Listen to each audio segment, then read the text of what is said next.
Well, hello there, everyone, and welcome to the WWE RAW Watch Along bright and early. It is Monday, March 17th. Happy St. Patrick's today, everyone. I hope you are all wearing green today, or else you get a virtual pinch, by the way. I take St. Patrick's Day very, very seriously. I got my green on me. I'm good. I'm ready to go, and I'm ready to watch RAW. I'm excited for today's episode of RAW because since the Elimination Chamber, we have not seen John Cena and Cody Rhodes under the exact same roof, and it is finally happening here tonight. So I cannot wait. It's gonna be a good time. So we will be watching that. I'm trying to see like what else has been. There's been quite a few stuff announced for Raw today. So not only are we getting Cody and John Cena under the same roof, we're also getting Braun Breaker versus Finn Balor for the Intercontinental Championship match. So that should be fun. We're also getting Io Sky and Bianca Belair are going to be signing their WrestleMania contract. And we're also going to be seeing Penta versus Ludwig Kaiser in a no holds barred match. And we've seen them wrestle each other before, but not with the no holds barred stipulation on that. So we got quite a few things put up for today's show. So it should be a fun one for the most part. We are still 4 minutes away once we get closer to the show, I will be putting up the audio for everybody. So if this is your first time here, don't worry, you will be able to hear Raw and all of that. Of course, if you want to watch Raw, then you got to do that part on your own because, for copyright purposes, I cannot actually put the video up here on YouTube. But thank you so much to everybody who's coming in. We got a lot of people in here. What's up, Irish Insights? Us watching from Ireland. Happy St. Patty's Day. Nice to be watching WWE at the same time for once. That's the thing that I love the most about this.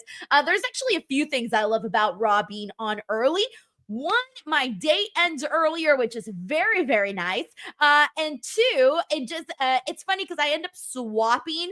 So what I normally do during the daytime, I do in the nighttime. And what I normally do in the nighttime, I do in the daytime. So I just swapped my whole life, which is kind of nice. I'm feeling definitely a little bit more productive. But we'll see. I don't know. I'm still not completely used to it. Like it's this weird feeling where even though I know I'm about to watch Raw, I still feel like I have to watch Raw tonight, which is weird because I don't, but I have this feeling of like, oh, it's Monday, 5:00. That's the time I watch Raw. So it's very, very weird, but it's going to take a second to get used to. And then once we get used to it for these next few weeks, it'll go back to normal and then everything will be okay. But anyways, it is nice to see people that don't normally get to tune into the live streams here. So welcome. And I hope you guys have a good time doing the watch along. We got our first super chats of the day, and they're all green. Yay! We got Sheldon Jackson, who gifted 5 DWO memberships. Sheldon, thank you so much, man. As always, sending you lots of love and hope you're having a nice, relaxing Monday and a good start to your week. We are still 2 minutes away from Raw starting. We got John Taylor, who sends us our first super chat of the day. John, thank you so much. He says, ultimate multitasking challenge, 4 monitors and a TV connected to 3 laptops. I can work, watch Raw, and listen to you, and occasionally super chat. John, I don't know how you do it, bro. That is insane. I mean, I love a good multitasking challenge. Trust me, I do. Like right now, well, I only have 2 monitors, but I have 1, 2, 3, 4, 5, 6. I have 6 windows. 2 monitors.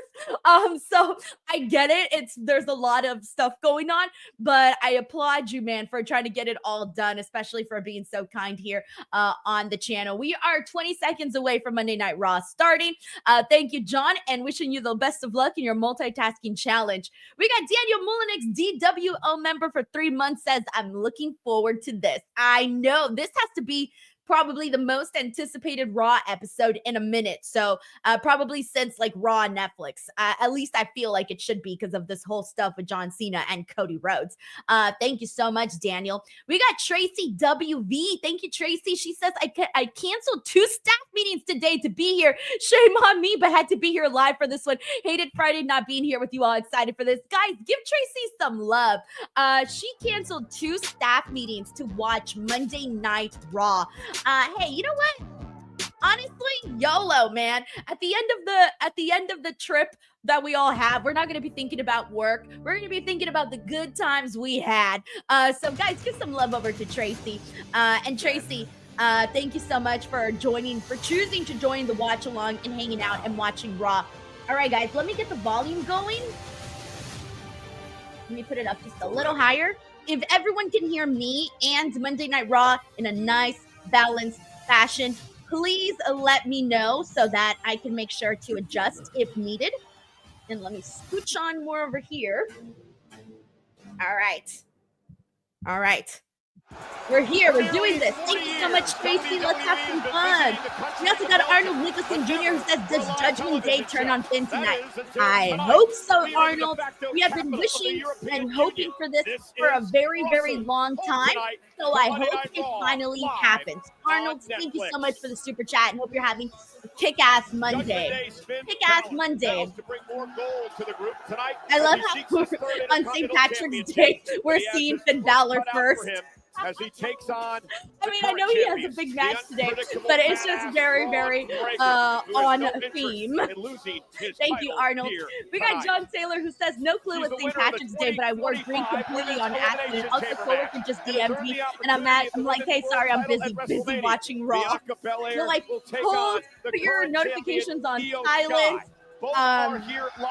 And let me watch Monday Night Raw. Good thing is that not a lot of people know, like, hey, if they're not Monday Night, if they're not wrestling fans, they probably won't know what you're doing. If they know you're a wrestling fan, they probably do know what you're doing.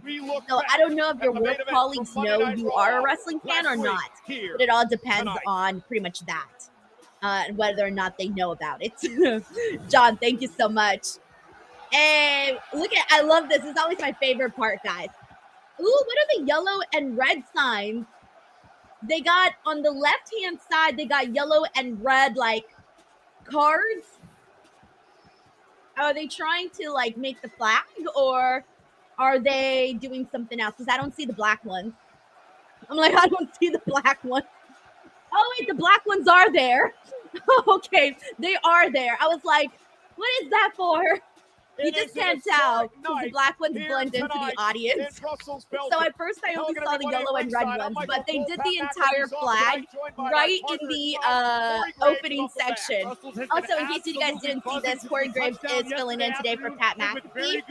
As many of you guys know, he's been over on the NXT side for a bit after maybe some controversy of, you know, who's calling what on what show. But yeah, Pat McAfee is not there.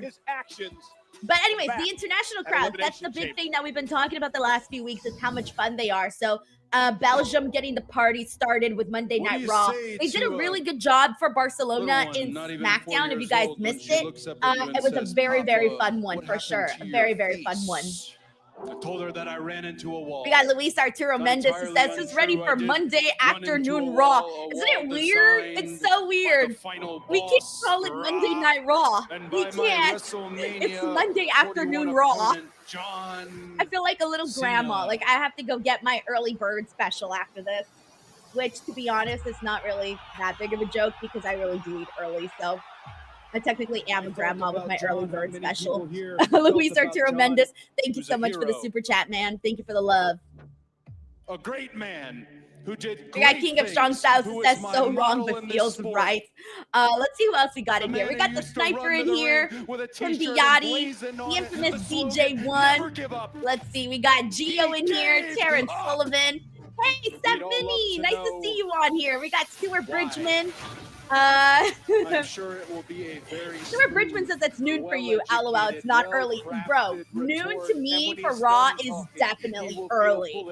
You guys are if you're on the East Coast, you're watching at 3 o'clock. 12 noon is definitely early to watch Monday Night Raw. We got John Taylor here who says, do you have a puzzle to work on tonight? No, I'm all out. I already finished everything I had, so I definitely got to purchase some new ones. I found some And you are I found a Taylor Swift themed one on Etsy that I might be purchasing, but I'm gonna wait until probably until May, because usually like most puzzles are around $10-20. That will never be. But the one on Etsy that is Taylor Swift themed, Etsy charges a little bit more because they're more like specialty items. And so I'm gonna wait until May for my birthday to buy it for myself. So that way I can justify it. John, thank you so much for the love. Clearly, you want some. Let's see who else we got in here. Let me give some shout outs to people. Let's see who else is in here.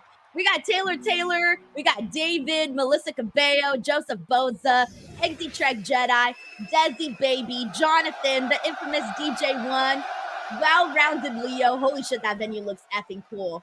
Look at that. Look at all those people. Dan Lekby Jr.'s in here. We got Thin Stalker. Are they going to kick off with John Cena? Oh, I sensed it. Once they took way too long to like play any music, I'm like, okay, they are queuing us up with John Cena. Oh my God. Finally, the John Cena sucks chance just hit a little harder this time.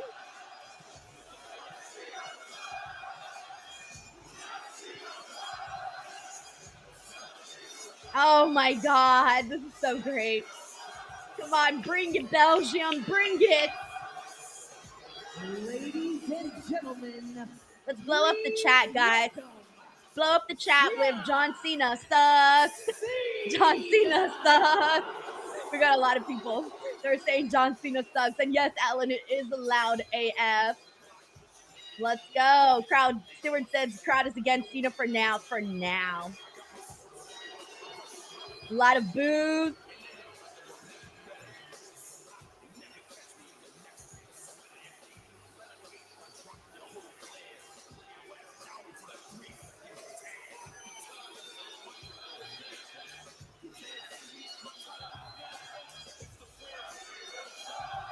I hope it continues after the song. Like once the song stops playing, everybody is still saying John Cena sucks.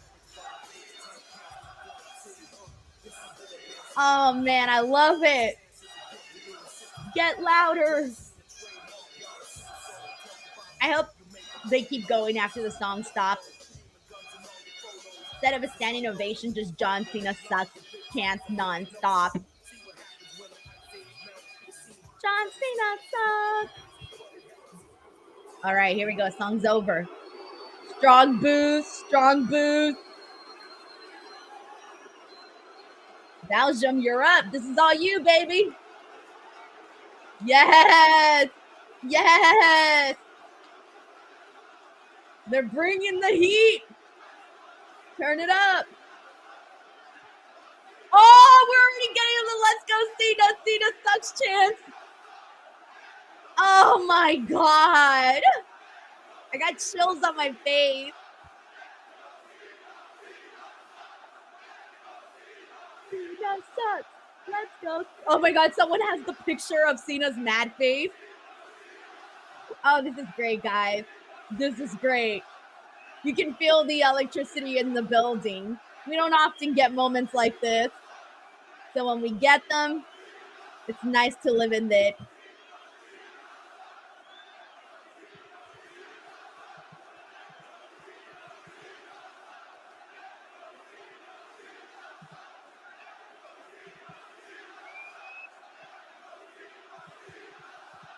He's just standing there soaking it all in. He's like not even moving. Oh my God. I wonder how long they're going to keep it going for.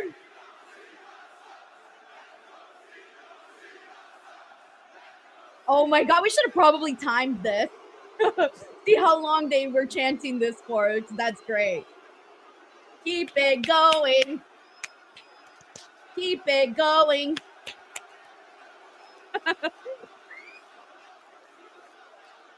You sold out chant. Oh, I haven't heard a nice, strong you sold out chant in a while. Yes. He might not even have a chance to say anything. He's about to get Dominic Mysterio'd, where he's talking and talking, but maybe no one can even hear him because of the boos.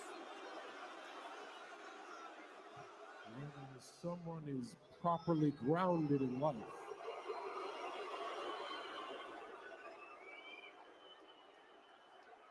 they shouldn't have to look outside themselves for approval.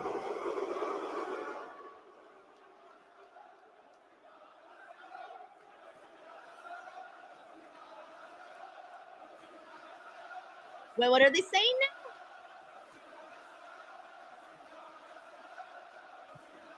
I don't know that one. I can't make it out.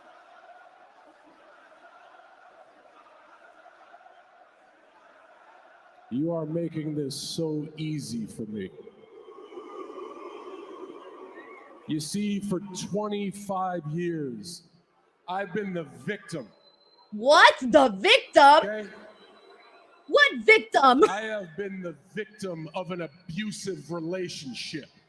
Oh, I get it with the WWE Universe. You have lost your time to talk.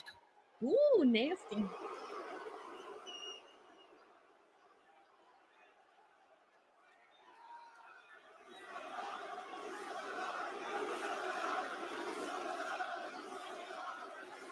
Yeah. Okay, fine. Take the floor, and what do you do with it? All you do is be hurtful. All you are is abusive. And all you've ever done is bully me into being your damn puppet and expected me to do it with a smile on my face. I love it! A puppet! You people! We're getting a you people promo. How dare you bully me after all these years? Oh, yay! If you've seen a chance.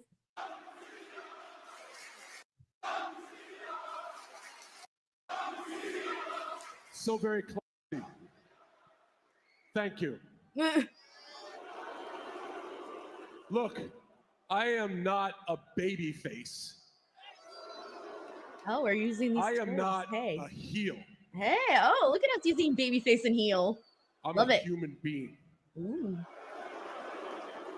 And each and every one of you has been awful to me. Go ahead. Go ahead. You've been awful.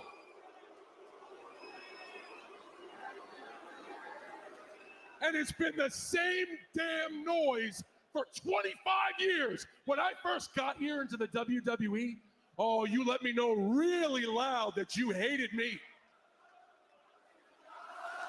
I used to boo John Cena, so he's talking to me right now.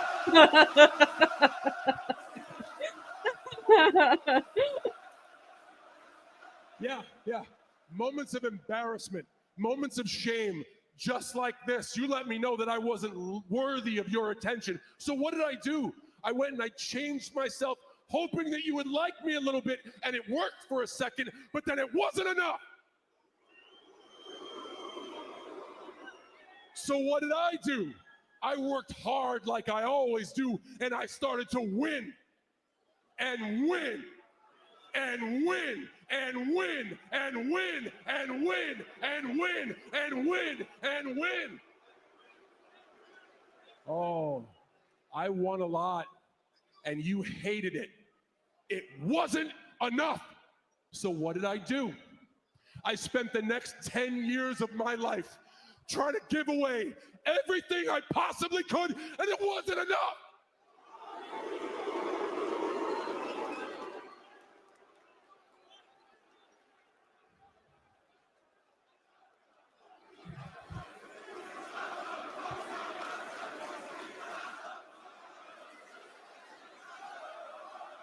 Oh, yay, shut the fuck up chants. These are my kind of chants right here, guys. I wish I was in this crowd so badly. Anybody else here feeling a little bit of FOMO? Like, don't you just wish you were in the crowd, booing and chanting, shut the fuck up and all these other things? And in my final moments, what's the only thing I can do, right? I can walk away.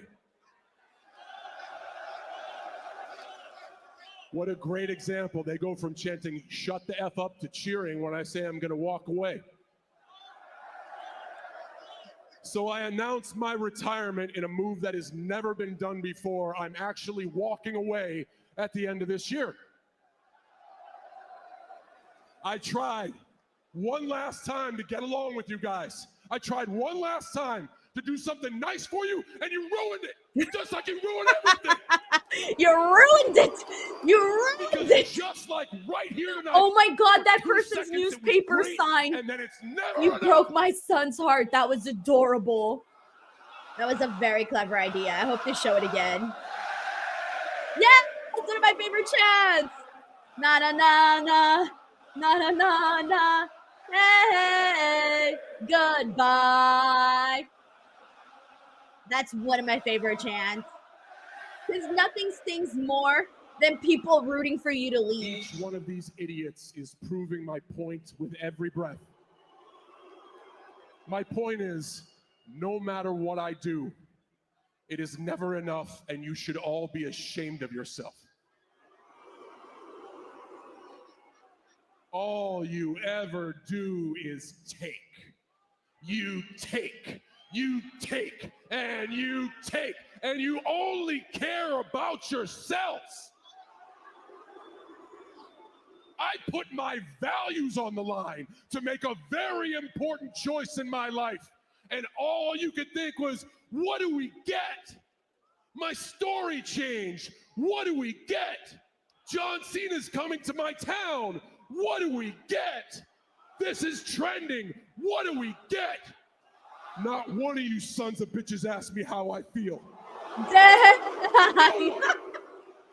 How sad. It's just, what do we get?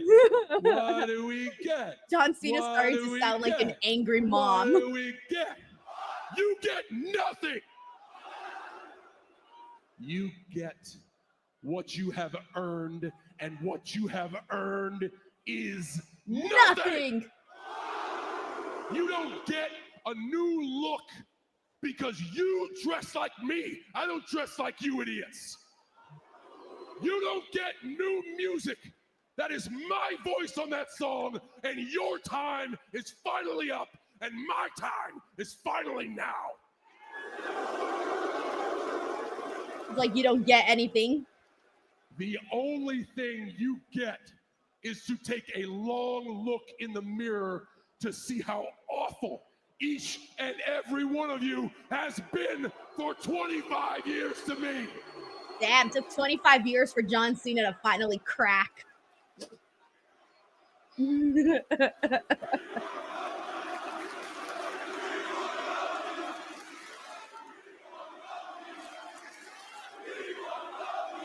What are they saying? We won what?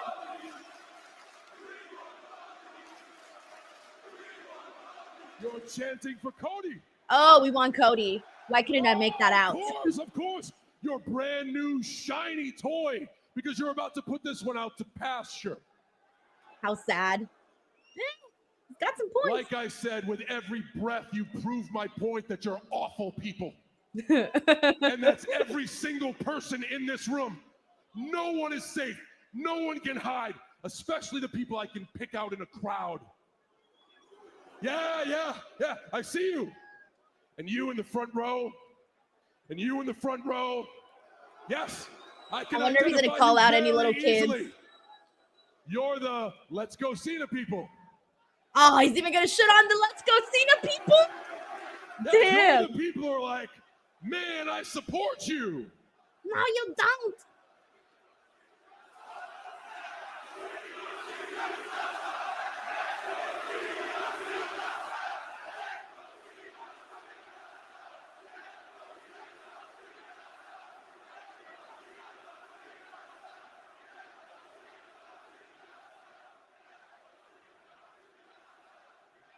You hear that, world?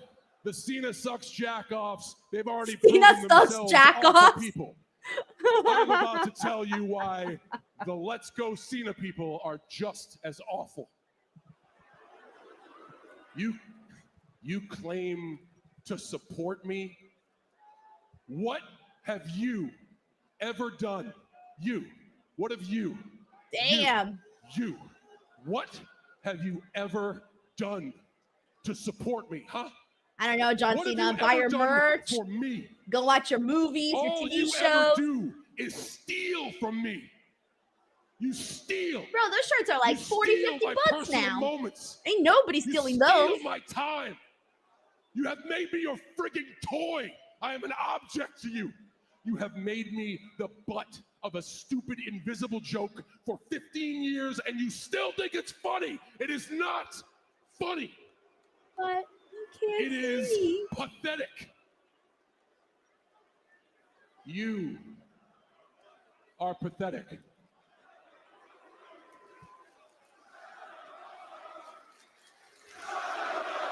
Oh, you don't want to hear this. This is tough for you. Oh, you're not ready to hear this. You're not ready to lean into an uncomfortable conversation. The truth is, you don't wear this for support. You wear it to make you feel good. You wear words like hustle, loyalty, and respect. I live them every day. You think you could buy the words never give up? I am the definition of perseverance, and every person here knows it. You do not support me. What you do is you use me as an excuse for your pathetic failure of a life. Because all you've ever done there for 25 years is sit on your ass and watch me be great. No more. Hey, sometimes we stand up and cheer. Sometimes we stand up and boo. Everybody, including that one kid right there, is a toxic, dysfunctional relationship. Damn, even the little kids catching strays. Oh, no, they you showed don't them wanna hear too. it. It's too tough for How you. sad. That little kid's like, me? Me? Are you talking about me? Well, listen to this. I'm breaking up with you. Damn. I'm breaking up with every single person. Whether you like me or you don't, you're dumped. I don't need you anymore. I don't care about you, and you don't matter to me. And here's the thing. There's no noise you can make. There is nothing you can do, because you know I'm right, and you know you are wrong. Oh, finally,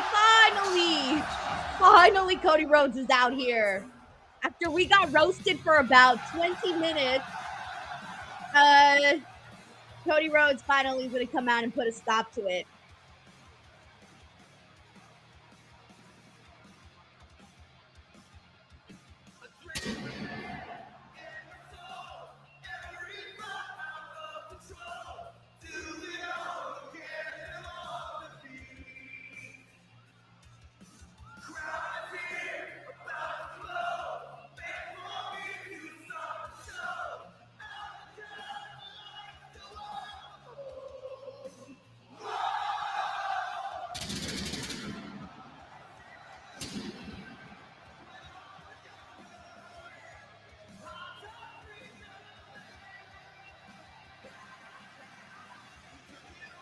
All right, let's see what everyone's saying right now.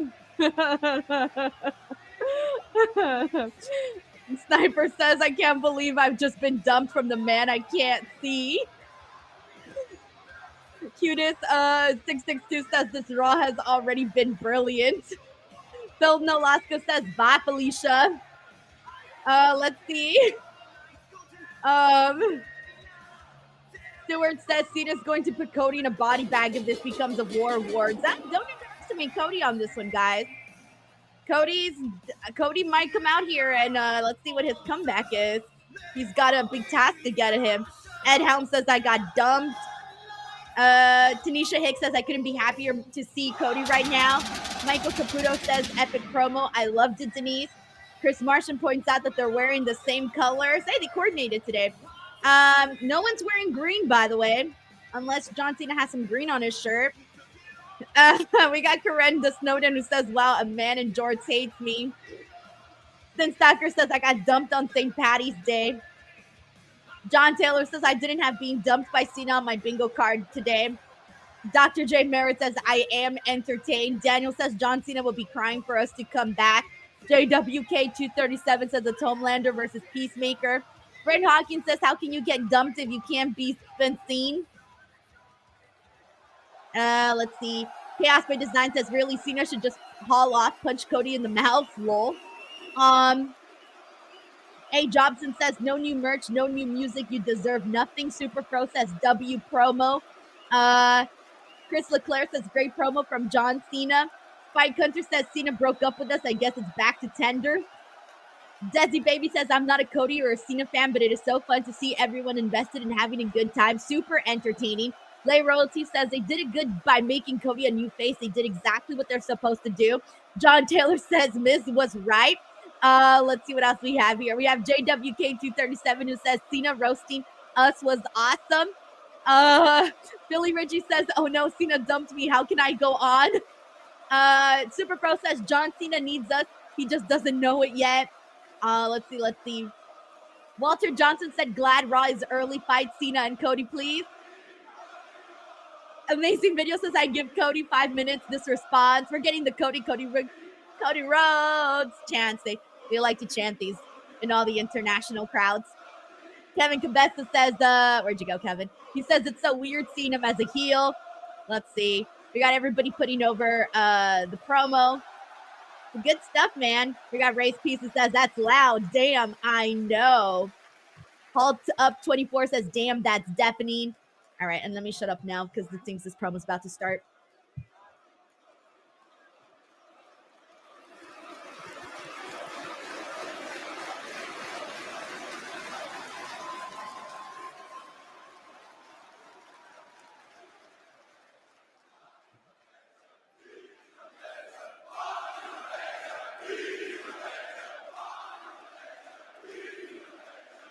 I don't know this one. What are they saying? I don't know this one. I can't hear. I think everybody was willing to hear you out, even myself. If I understood correctly from what you just said, they've given you their worst. Sure, they might have given you their worst. They have also given you their best for 25 years, and they did that.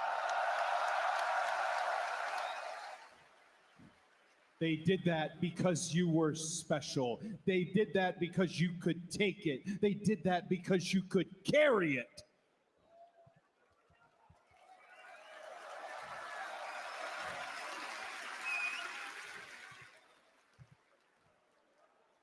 Listen, kid. Enough! Oh, he's still kidding him? Good, Cody. He really said, listen, certainly kid. Not kid. Good. It's WWE I thought he was going to say, it's man. I would have died if Cody said, it's not kid, it's man. I'm a man, I'm 40. If you know that joke, let me know if you know that joke in the chat. If you know that joke, we're friends. Who the hell are you?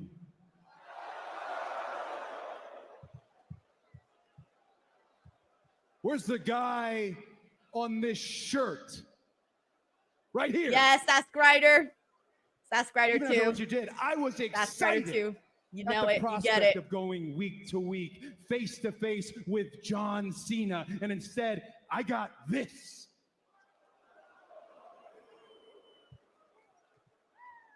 Well, this better not show up at WrestleMania, because if it does, I run it over, I run it out, because I already took its best shot and it wasn't good enough. I retire it early.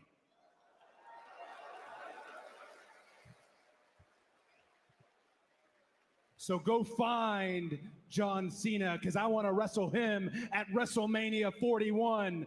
Not this whiny bitch. Ooh.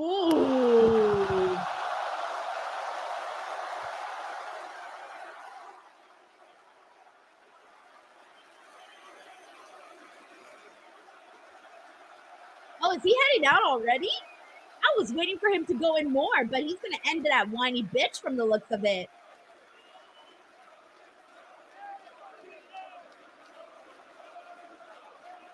No, wait. I think there's more. I like John Cena's mad face.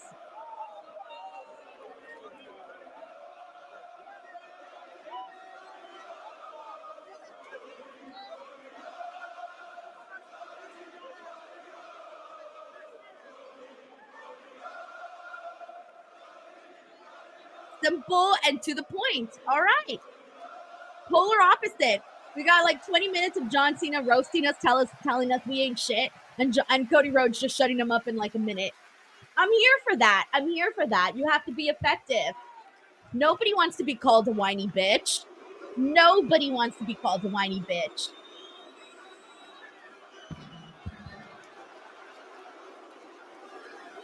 And there he goes. The man who just dumped all of us.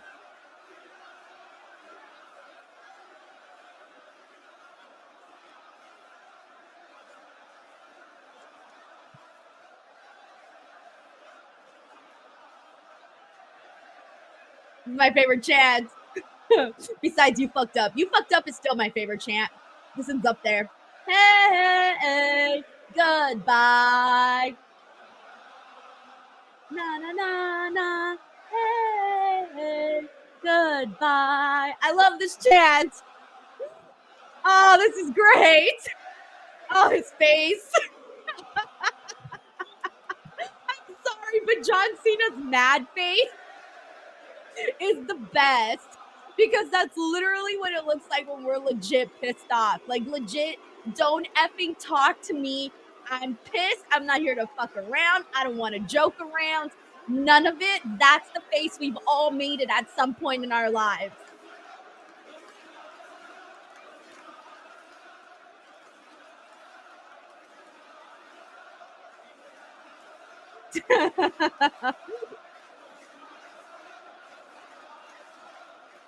Bye, Cena. Oh my God, what a start to today's episode of I apologize in advance Monday Night Raw. That's definitely going to give us a whole lot to talk about. Friendly reminder that after this watch along, myself and Santi will be going live and doing an actual, the thousands of fans in attendance tonight, the millions around the world, review. So we'll definitely be diving into this a whole lot. But what a way to get the show started, though. I think that's exactly what the fans pretty much wanted. They wanted John Cena to go off. They wanted John Cena to really make us feel like he hates us. Coming out of this promo, I feel like John Cena really hates me. If you feel personally, it's shit. Hold on, I gotta. Hold on, I gotta meme. But John Cena believed the words he just spoke. That was John Cena speaking his truth. We don't have to like it. Obviously, he doesn't care if we like it. One thing's for certain. Come WrestleMania, Cena and Rhodes are in for the fight of their lives. And 33 nights, it's going to be a wild road to get there. Switching gears now to our main event tonight on Monday Night Raw. It is for the Intercontinental Championship throughout the night. We're going to take a look back at some of the great Intercontinental Championship moments, including WrestleMania. Hold on. I need to get the proper quote. Plus, what is considered the greatest match in the history of WrestleMania. It was Ricky Steamboat beating the Macho Man, Randy Savage, to win the Intercontinental Championship at WrestleMania. Tonight, we write another chapter, Corey, in the story of the Intercontinental Championship.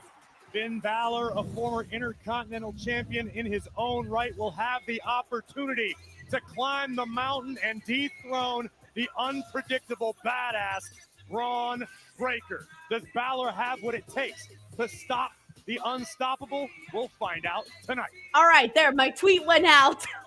All right. Sorry, I was just thinking right now the quote from Mean Girls when they say, raise your hands if you've ever been personally victimized by Regina George. So instead I put, raise your hand if you've ever been personally victimized by John Cena. Us after that John Cena promo and the little meme of everybody raising up their hand. Okay, that's what I was thinking about. So if you guys don't think it's funny, I thought it was funny. All right, let's see what else we got here. Let's see what everyone's saying. We actually got a couple of super chats. By the way, Penta versus Ludwig Kaiser, no holds barred, is up next. However, I'm a little bit behind on the super chat, so let me catch up here really quickly. All right, we got Corey MacArthur here who says, ready for another Raw watch-along, but in the afternoon. What's good, Denise and DWO crew? I'm watching Watch Along and Raw at the same time. I love how you, John Taylor, and so many others here are legitimately multitasking right now. Are multitasking because, I mean, this has definitely thrown our day for a loop because, I mean, it's 12 o'clock on a Monday. People got to go to work, you know? So it's definitely keeping us in a loop. Shout out to everybody who works at home, by the way, because if you work from home today and you're a wrestling fan, these next couple of weeks, it's going to be a perk for you to be able to work from home and also still get to watch the shows and whatnot. So shout out to those that work from home. Thank you so much, Corey, and I hope you're having a good Monday, man. I'm feeling good. I love Raw in the mornings. I love it. Thank you, Corey. John Taylor here says, did John just ignore STU or Stu? Oh, STU. Ultimate heel. Thank you so much, John. We got John who also says, wow, I'm loving where Cena is taking this. Yeah, I feel like he felt like they had to do a long promo here too to like really sell the crowd on like John Cena hates you now. John Cena does not like you now. Like we needed to definitely convince the crowd of that. We also got John Taylor here who says Cena with a little punk pipe bomb homage. Oh, hey, let me get something straight. Those of you who are cheering me right now, you are just as big a part of me as leaving as anything else. I feel like he also had to do that because, like I said, you don't want too many people, or not that you don't want too many people, but John Cena wants to get as much heat as possible, right? Like that's what's going to make his heel turn super memorable if he's able to get so much heat. And so obviously there's going to be people that cheer for John Cena. And so he's going to go in extra hard to maybe convince some of those people to like turn the other way. I might make some people love him even more though. So we'll see how that comes across. But we did get some, some John Cena chants here tonight. John, thank you so much for the generous super chat. We got Gio who says, man, I dumped Cena since 2004. He was to me. Hey, like I said, I used to boo John Cena from the beginning. I finally feel justified in being an anti-John Cena fan as a kid. Thank you, Gio. We got John Taylor who says, bye-bye, bald sugar daddy. It was the best of times. It was the best of times. It was the worst of times. Thank you, John. We got Dan Lutzko who just says one word. He says, wow. Wow, indeed. I thought this was a really cool combination of the crowd really going in on John Cena and John Cena really going in on us. This crowd was perfect for that John Cena promo. Legit perfect because they got in all of the chants that you usually hear when someone, just really, really heals it up. Wow. No, I thought they absolutely killed it in this. They really, really absolutely killed it. Thank you, Dan. WWE we got Tracy WD who says, I feel like there should be a helpline for us to call. 1-800 John Cena just hurt my feelings. Superstars will be available tomorrow at 11 a.m. Eastern time. Don't call Steve Austin. All right, I'm here for that, Tracy. Thank you so much. On sale now via fanaticsevents.com. Thank you, Tracy. Hope you're having a good time right now. Hopefully, I think Tracy's like, okay, good thing I canceled my work meetings because then I was gonna miss all of that craziness with John Cena and whatnot. All right, let me get some more comments and see what everybody should be saying. What everyone's saying. Darren G says parents should be happy they won't have to buy their kids no more Cena merch. You'd be surprised. Sometimes little kids are like kind of mean and they're like, yeah, John Cena's a jerk now. Cool. I'm going to root for him even more. Let's see what else we got here. We got the infamous DJ1 who says crowd was fire, as was Cole. Super Pro says, how are they going to follow that awesome promo? Well, good thing that Penta gets the people up and running, gets them going. And so I feel like he's definitely, this match should be fun. Again, no holds barred. I hope this match is a good one. Hey, Chad, thank you so much for the kind compliment. I did my space buns today. Those always get a lot of compliments. So I was like, all right, let's do space buns today. Let's see. We got Rich Coven here who says, I think Cena will get cheered. Well, he was getting cheered a little bit tonight. And also when Cody was in MSG, there were some John Cena chants. Let's see. We got Sheldon Jackson who also just got off of work. We got Don who says, hey, Denise, hi, DWO. On my way home right now. We'll catch up when I get there. Ooh, Don, you have a really good about 30-minute segment to catch up with John Cena and Cody Rhodes. Listen to this place. Let's see what else we got here. We got DJ Mitch who says Kaiser should win with help from Gunther. They're doing their own thing right now. Even though they're still like friends, it doesn't really seem like we've been seeing them a whole lot together lately. Let's see what else we got. Carlton says, I can see the drone behind Penta. Yo, those drones are kind of creepy. They kind of creeped me out because when I was at Raw on Netflix, they kept flying around. And truth be told, like every time I stood up and I would see a drone like fly by, I kept thinking it was like gonna hit me in the freaking face. So I was like this. I was like, oh, you know, like a new kid on the block. I just got here. This drone better not hit me in the face. We're underway. All right, let's go. Here we go. This match is starting now. The opening bell trading some heavy artillery. Ludwig Kaiser promised me Jasper just says, ole. Experience suffering, true suffering for the first time in WWE tonight. Kaiser sent outside the ring by Penta. Penta now. Baseball slide to Kaiser. And Penta somewhere in the ring says, I'm so happy you kept this music. It makes it stings so much more. Also Cena torched that poor child wearing that Cena shirt. And then they put the camera on him. Yo, that was amazing. That little kid is going to really appreciate that when he's older. Running the barricade. And I wasn't sure if he was going to catch him or if he was going to go for it. It seems like they did a little bit of both. Inside of the ropes, Penta giving chase, and Kaiser wisely creating a little more separation.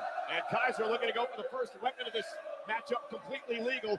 Sasquatch says, Cena, bruh, making his kids cry, bruh. That didn't take long.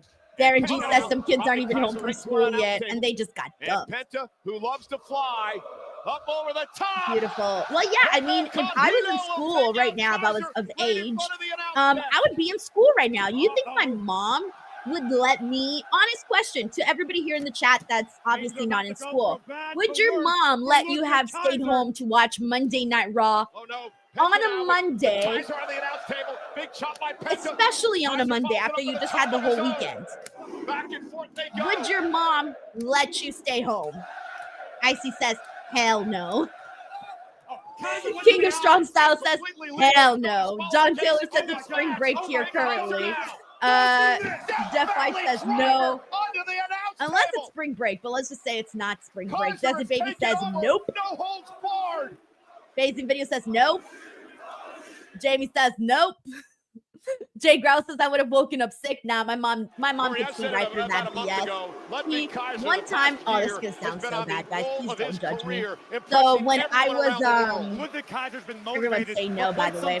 When I was in yes, he's Gunther's protege. When I was a kid, I was doing my catechism, right? Catholic Church catechism.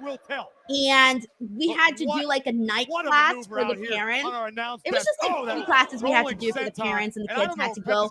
And it was Monday night. And I was so mad that I had to go take the class with my parents on a Monday. And so I went to the bathroom and I faked a stomach ache. And I just locked the door and I was like, Mom, my stomach hurts. My stomach hurts. I can't go to church. My stomach hurts. Tonight is an opportunity. And she was like, damn it, Denise. I know your stomach doesn't hurt. You just want to stay home and watch wrestling. You think I'm stupid, Denise? And I was like, Mom, I'm not lying, Mom. It really hurts. Bro, she got my ass out of there so fast, and my ass went to that meeting with the parents and the church. And I was so mad. I was just sitting there like this. Just busted his hand. I was pissed. I missed Raw that day. Don't know whatever happened on that show. And I never got to watch it like the day after or anything. But my mom did not buy none of that crap. She knew what was on TV. She knew what I was trying to do. And she was not buying it whatsoever.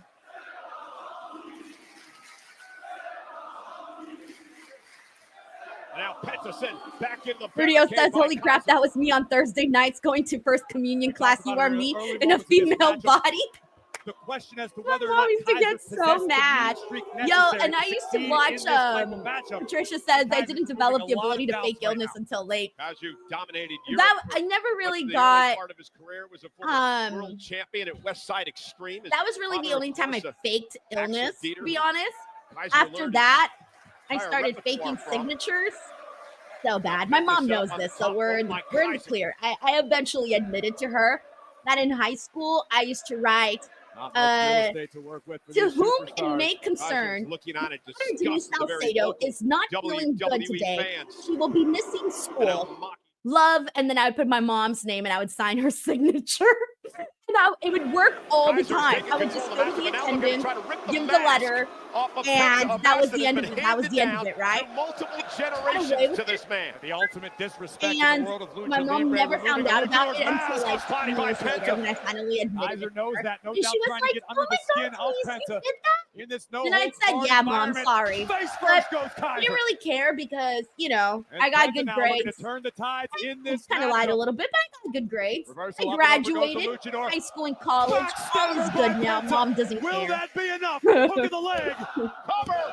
Kick Yeah, out by and then the Kaiser. best thing was I used to live with my grandma. Oh, I was preparing for this So my matchup. grandma was Research super last chill. night. Grandmas are awesome. Shout out to your grandmas out there. And I used to tell my grandma I don't feel like going to school. She'd be like, all right, that's fine, don't go. My grandma didn't care. She was just like, as long as you don't miss too much, if you miss like one day, no big deal, you know? But yeah, my grandma was a little bit more chill. Just ask Kaiser.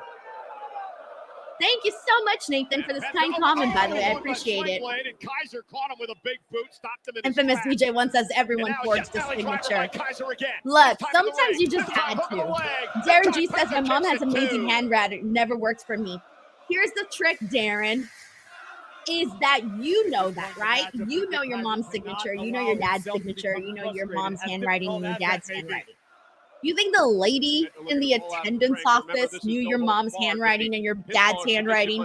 Must happen inside No. the squared circle. And back then, I used to swear I was going to get caught because I Penta bounced swore off they the knew steps my again mom's by handwriting. Kaiser's And got years that later, main I'm like, streak. why did I like? They Vicious, didn't know. self-sufficient Like, they striker, did not razor-sharp know. technician. And just Desi always Baby in a says my daughter has foul already mood. started doing my signature in And her Kaiser planner, and now she's with 8. Penta. Oh no! See, I did it in high school. I was at least 14, 15. 8 years old, I would have never even thought about it. That's amazing. Here comes Sorry, Kaiser now, Desi. and Kaiser lifted up over the table with a back body drop by Penta. By the way, this match is fun. Kaiser was going for that kick. That took out JWK many says I can men. relate to you. But tonight, Penta Love was it. ready for it. He met Thank you so Kaiser much for the full kind comment, stride Todd. and delivered the back body drop on the table. Oh, look at the intensity in the eyes of Penta. Seb Mimi says I got my ass And kicked. listen to this. I only got hit sound one in time. Belgium. One time only.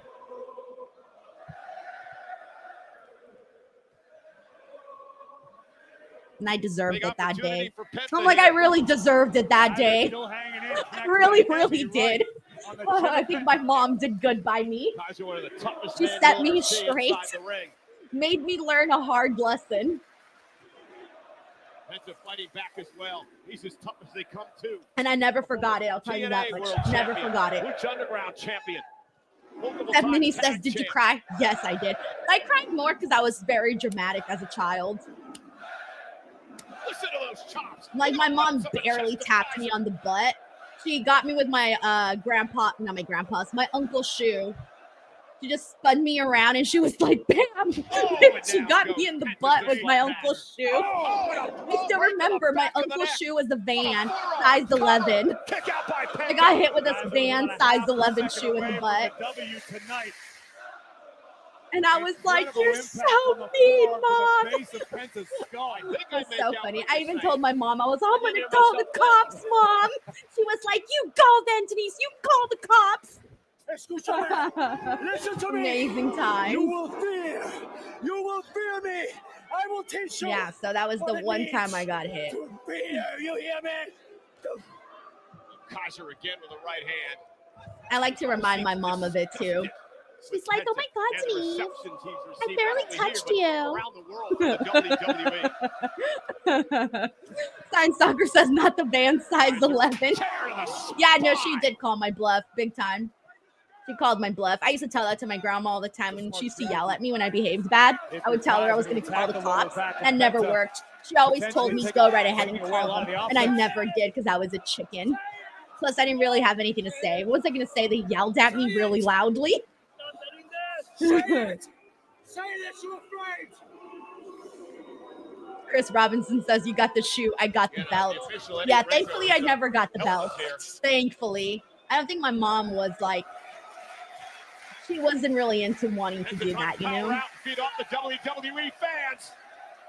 And right in Kaiser's face. That could backfire for Penta. Whoa! Oh, no, no, no! Oh, I love it every time. Whenever Penta and Pete Dunne do like the arm bend crack thing. Oh, I love that.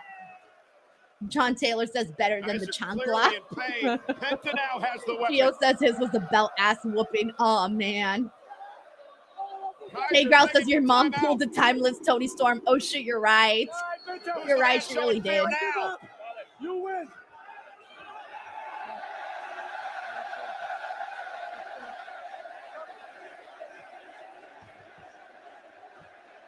Watch out for the street. Beautiful, taking advantage of the opportunity momentarily. Kick to the chair off the face of Kaiser. Once again, this time it's Penta with the chair. And a kick to the chair off the face. And Penta fired up. Crowd's lit for Penta. Man, you know, I really wish I would have like gone to these like international shows.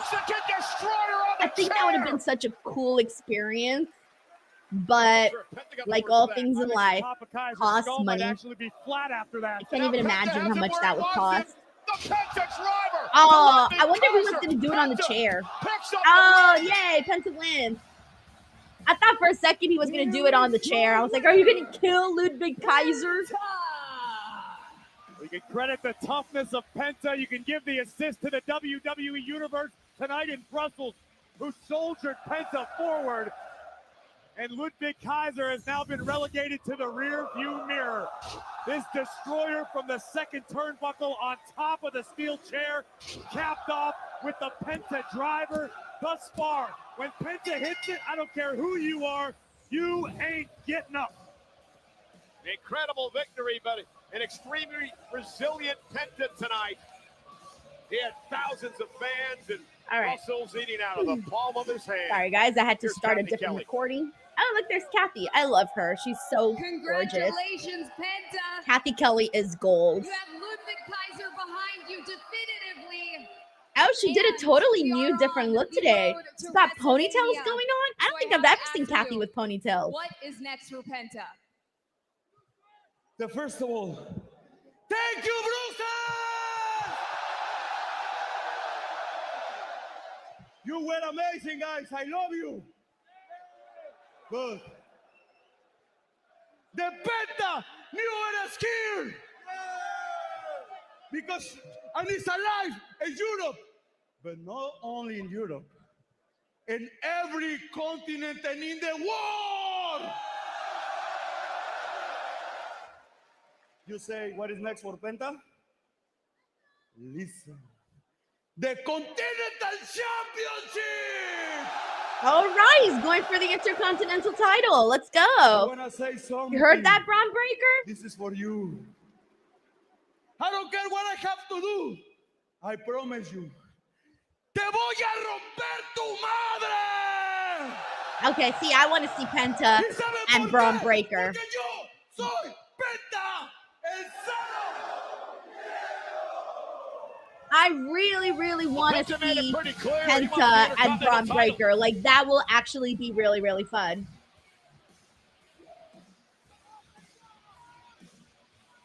Well, all right, let me catch up with the super chats since I'm a little bit behind. Let me see. Where would Gio? Oh, wait, I read that one. Sorry. Let's see. Where did I leave off? We got Bailey Darley. What's up, Bailey Darley? Thank you so much for the super chat. Bailey Darley says the Cena segment was gold. The best promo I've seen. It was a very, very good promo. Not the best I've seen because there's been so many great promos throughout the history. I would not be able to like pick one out. But this one's definitely up there in the sense that John Cena is really giving us something different that we've never had from him before. So that was where I think they really got it right there. That was fun. Thank you, Bailey. We got Sheldon Jackson who says, my middle school went from 9:30 till 4:10, but high school went from 7:45 to 2:25. So I would be good for Raw at 3 today of high school, but not middle school. Okay, see, yeah, that makes sense, especially since you're on the East Coast. For me, at those times, I would miss the shows right now for sure. Thank you, Sheldon. Sending you some love. Hey, that wasn't Master Gable, okay? You think we're stupid? Sabemos que... ¿Por qué piensa que somos estúpidos? Oh my God, those overalls are wild. Stupidos, yeah. Oh, you think we're stupid? Imagine walking around in those overalls. Who's stupider? Okay. I mean, at the end of the night, someone's got to pay for what Gable did last week. It might as well be you and you. We're going to go talk to Pierce. We're going to handle this tonight. Oh, okay. Are we going to get this Out in match that tonight? ring. We'll see you later. Okay, and we might get this match tonight. All right, let me catch up here. We got John Taylor who says, all my friends have their kids on the Find Me tracking app so they can't get away with stuff that we could.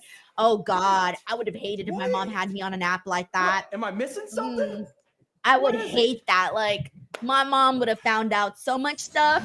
Oh, no thanks. Like, I didn't get away with much, but I did get away with some stuff, which, honestly, my mom knows about now. Like, she knows all my secrets from high school now because, again, she doesn't care anymore because, you know, it's fine. I turned out well, so she's okay with it. But, like, I would have never told her back then, of course. Hells no. She would have whooped my butt more with size 11 bands. More than one time. Mictaru, what's up, Mictaru? Mictaru says, hey, Denise, I'm sorry that I'm not watching Raw with you today because I had to work. Hope you're having a wonderful day. I'll rewatch Raw and watch along later this stream. Love you. That is so sweet, Mictaru. Please do not apologize for having to go to work. Ever, please. That is not something you ever have to apologize for. You got to go to work, do your due diligence, and then, you know, get some fun. My grandma used to have a saying, hopefully I don't butcher it, it's in Spanish, but she would say, primero la obligación y después la diversión, which means first your obligations and then the fun. But it doesn't rhyme in English, it rhymes in Spanish, so it doesn't hit the same. But my grandma would tell me that every time whenever I was like stuck working and I didn't want to work, she would tell me that, like, you know, primero la obligación y después la diversión. So, Mictaru, hope that helped out. Have a good day, man, Mictaru. We got Bailey Darley who says Chad versus Penta at Mania. That would be very, very fun. But it would have to be Luchador. Chad Gable. Let's see. We got,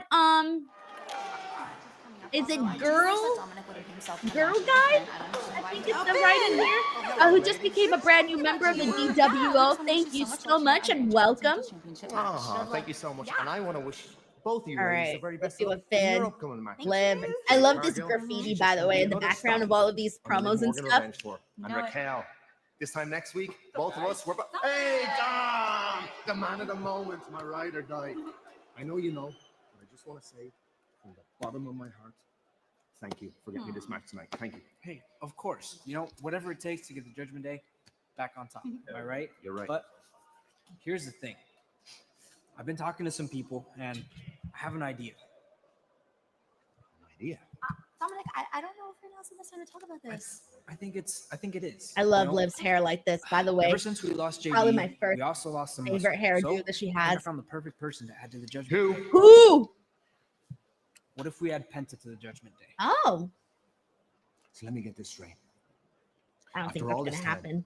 After all we've been through, you go behind my back, you have all these conversations with all these people, and what you land on is offering a spot in the Judgment Day to Penta, the guy who just declared that he wants to come after my Intercontinental Championship. You know what? You're a snake. Oh. I didn't even know Penta was going to go for the IC title. You don't watch the show, do you? You don't watch the show, do you?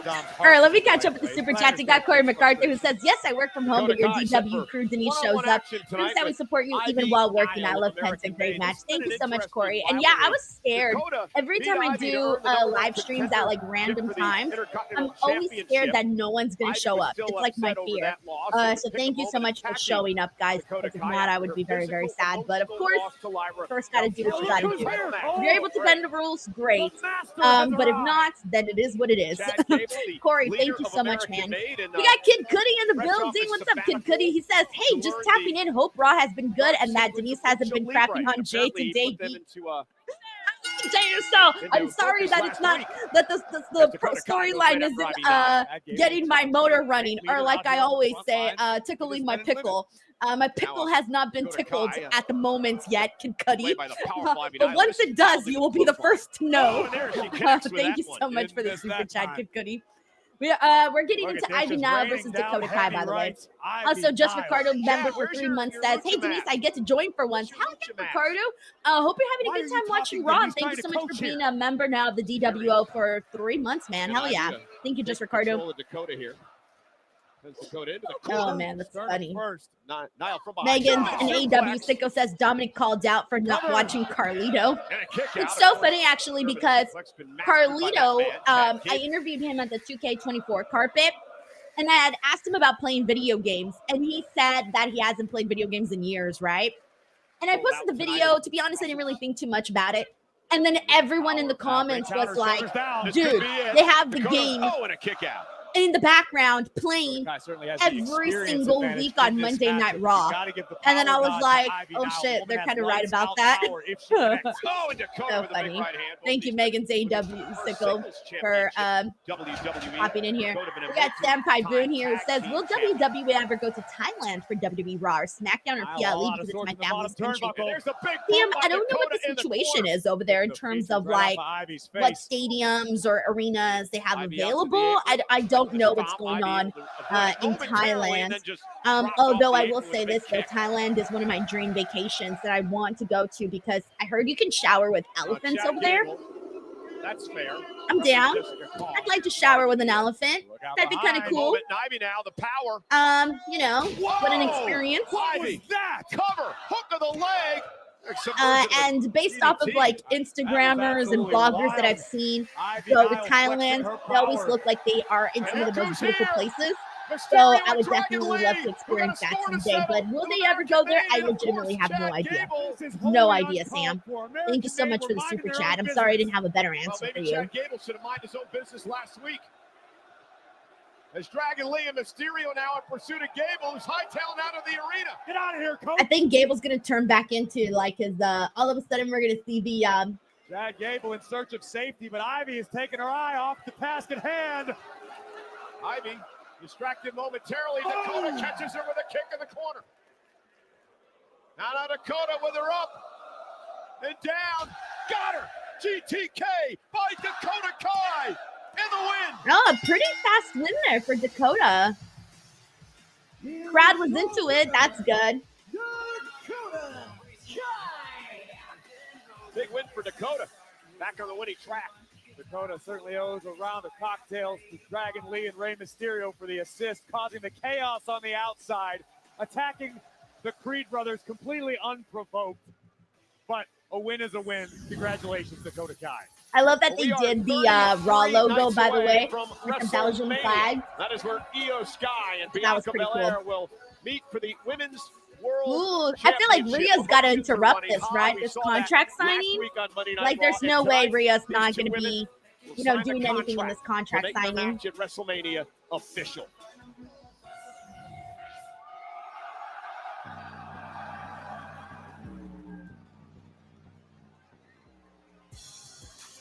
All right, guys, it's time for the contract signing. The world champion is here. Io Sky will be in the ring with Bianca Belair to sign the contract on Netflix.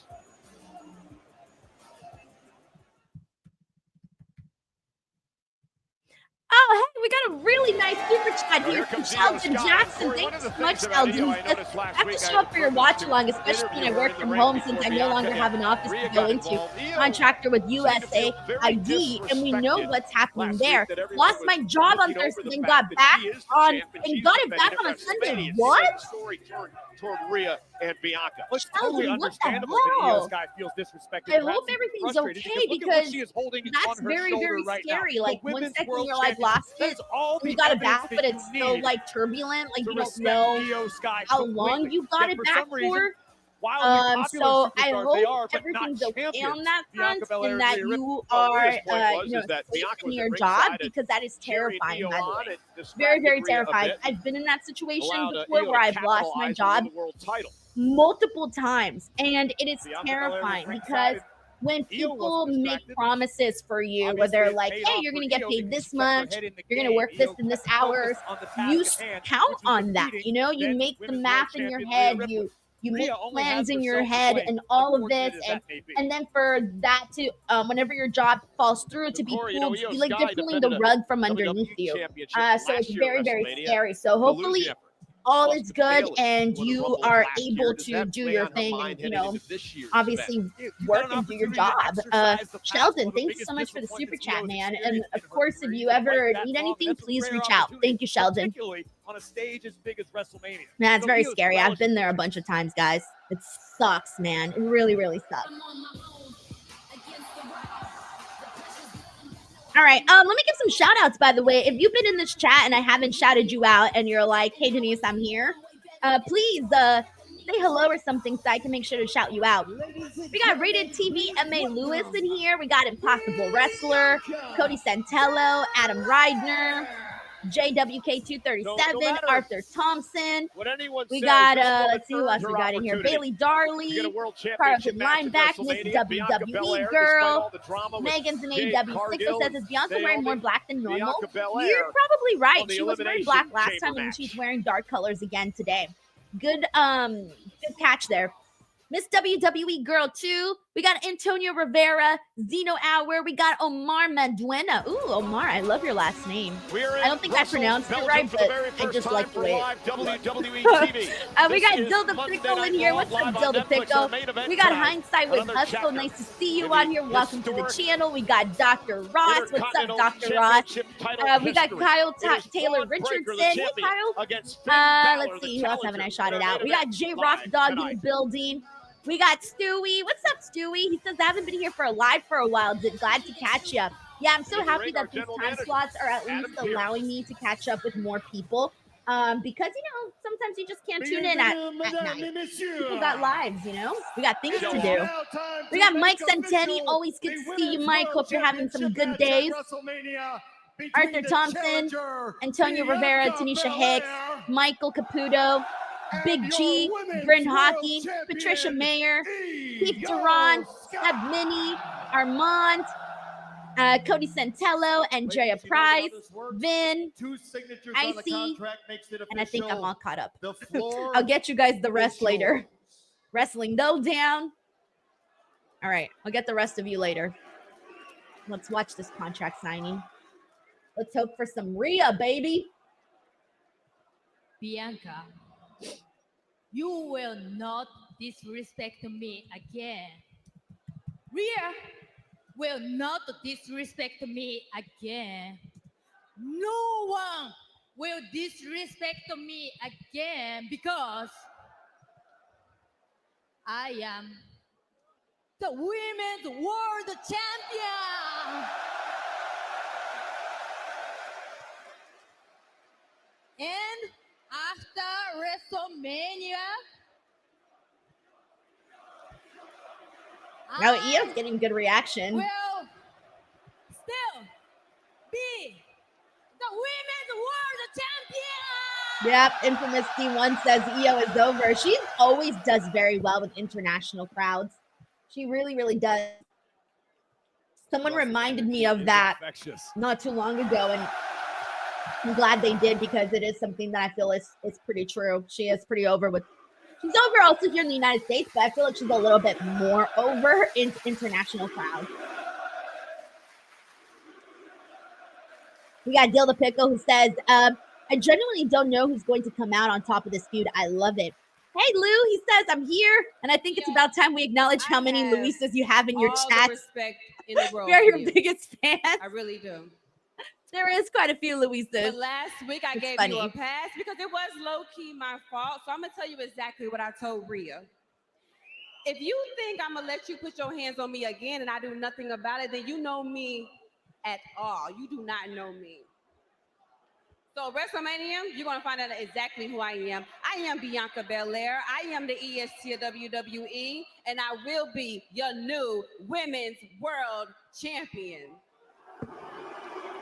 Oh, damn, Bianca's getting booed, and she's not technically still a babyface, guys. All right, the contract is and signed. she's already It is now getting official booed. for WrestleMania. Bianca Belair and That's Io Sky. wild. Ladies, thank you for being so professional about this. I appreciate it very much. Yep, there we go. Rhea Ripley's here. Too fast, Pierce. I think they might make this a triple threat match tonight, or let's see. Is walking I feel like she's definitely going to want to prove her reasonings here as to why she should be, in this match. Put yourself in I harm's think way. we're already seeing security try to stop her. We're not even letting her Because she take her mind. in the face last week, and I'm not just going to sit back and do nothing about it like Bianca over here.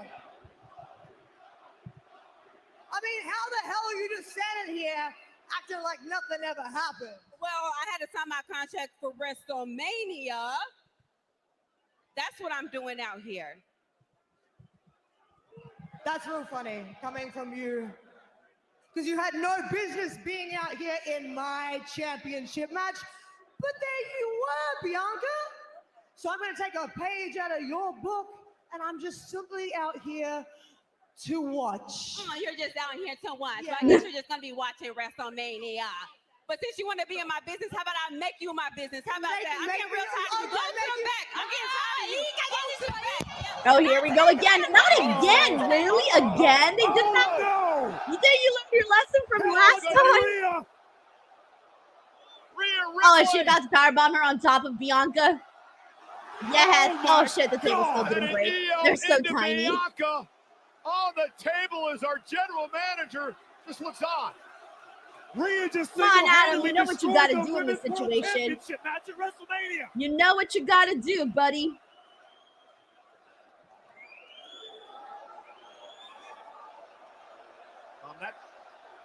That's the contract. Wait a minute.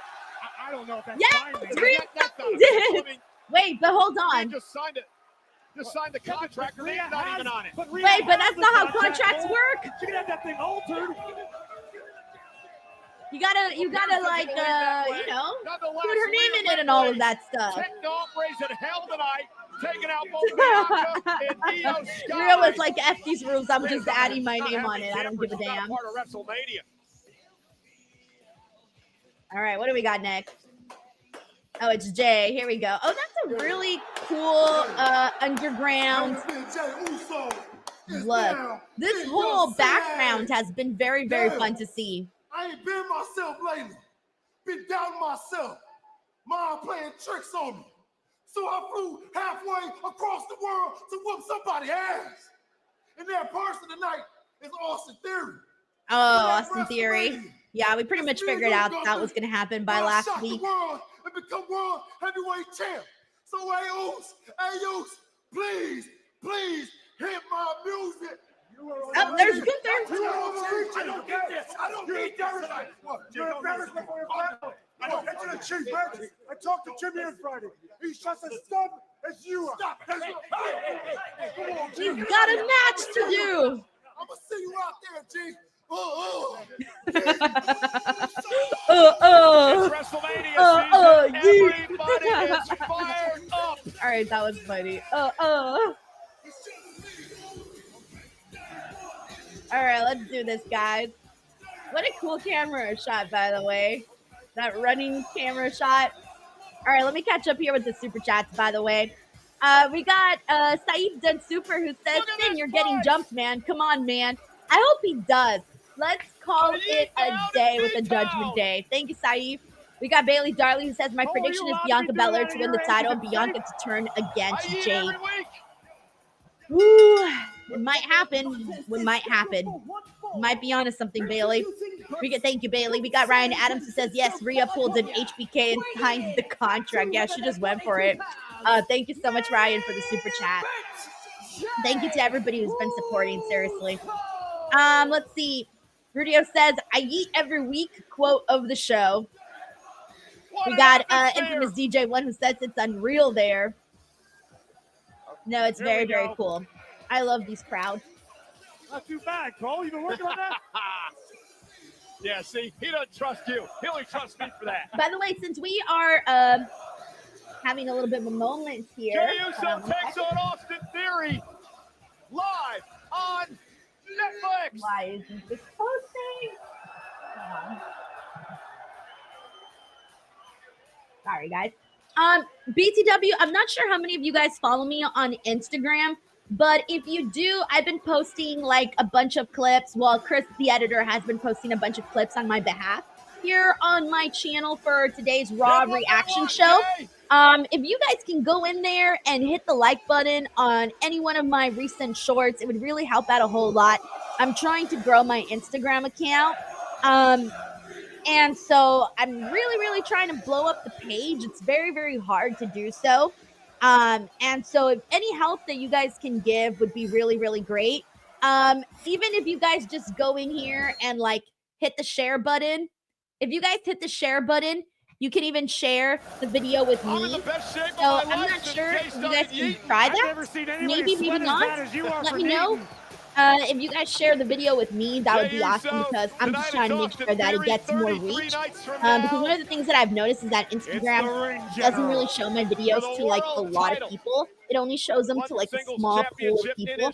And so I'm trying to grow my reach on Instagram, and a good way is obviously by clicking share on videos and things like that. So if Instagram sees like, you know, there's a bunch of shares, a bunch of likes and comments and things like that, it really does help out the page.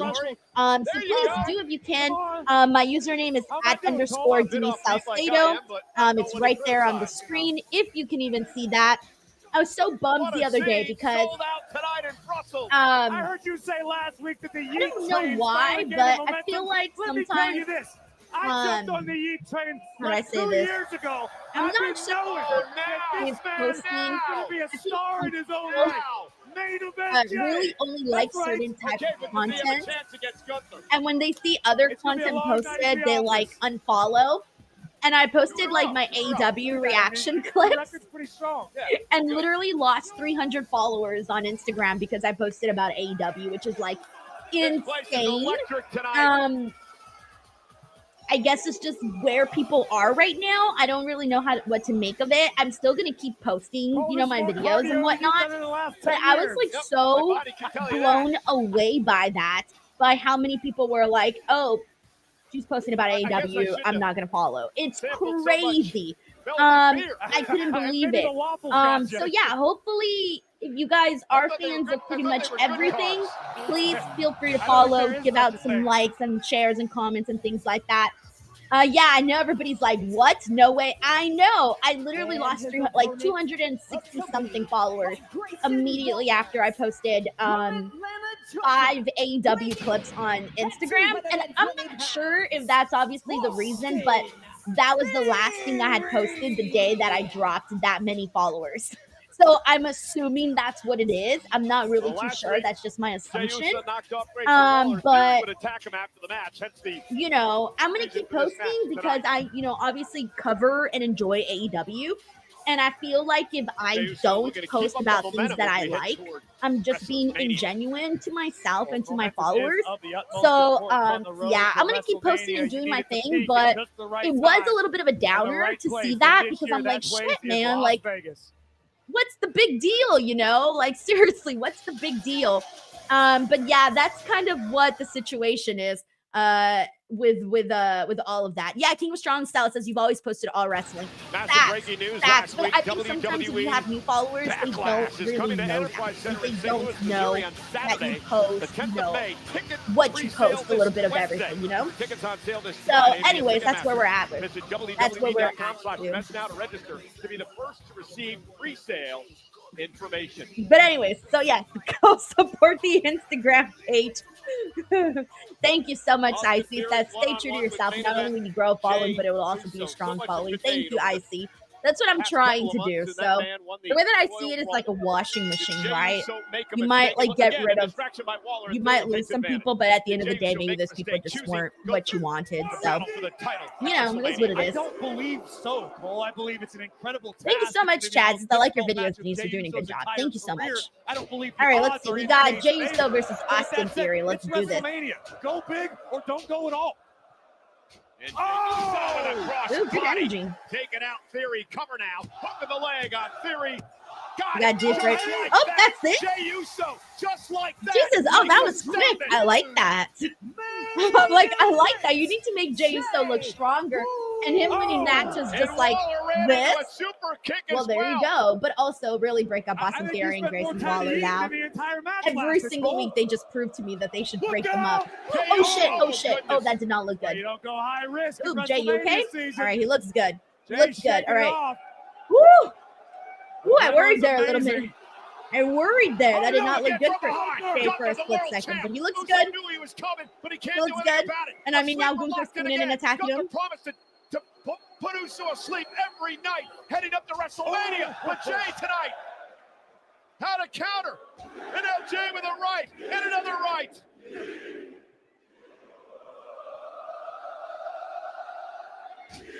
And Gunther runs into a left hand. Uso now ripping the title off the champ.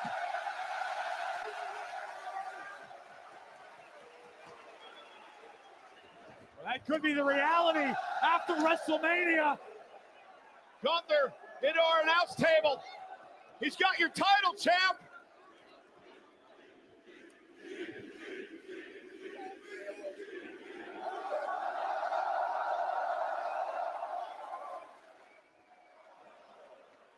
Damn, he just went for it. Just threw that title. The title is downright holy, and Gunther is ready to go. All right, very war quick. But I do continue to do stuff like this in order to make Jey.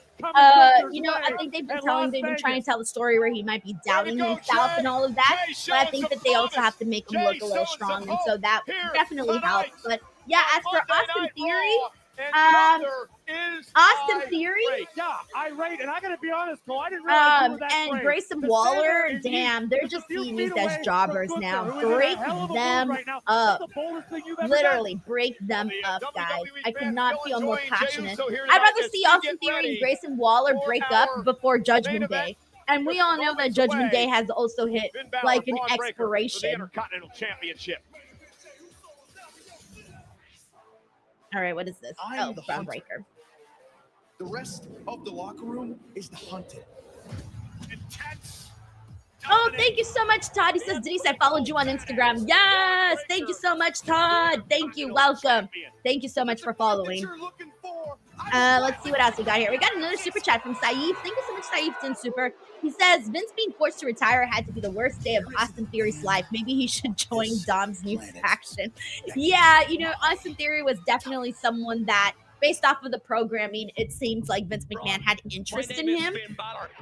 It really did seem like Vince McMahon saw something in him, because let's not forget all of those like weird egg segments that we would get. God, that feels like 50 years ago, but we did get those. And he worked very, very closely with Vince. And, you know, he had the Money in the Bank briefcase. I mean, he had a lot kind of going for him. And, you know, it just didn't really go anywhere after that. So, yeah, I think Austin Theory may be one of those guys that actually lost out when Vince retired and Vince went out the door. Thank you, Saeed.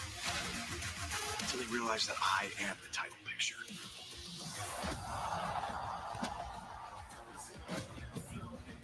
John Dollar says, yes, your Queen of the Ring stuff didn't inspire most WWE fans. I don't know.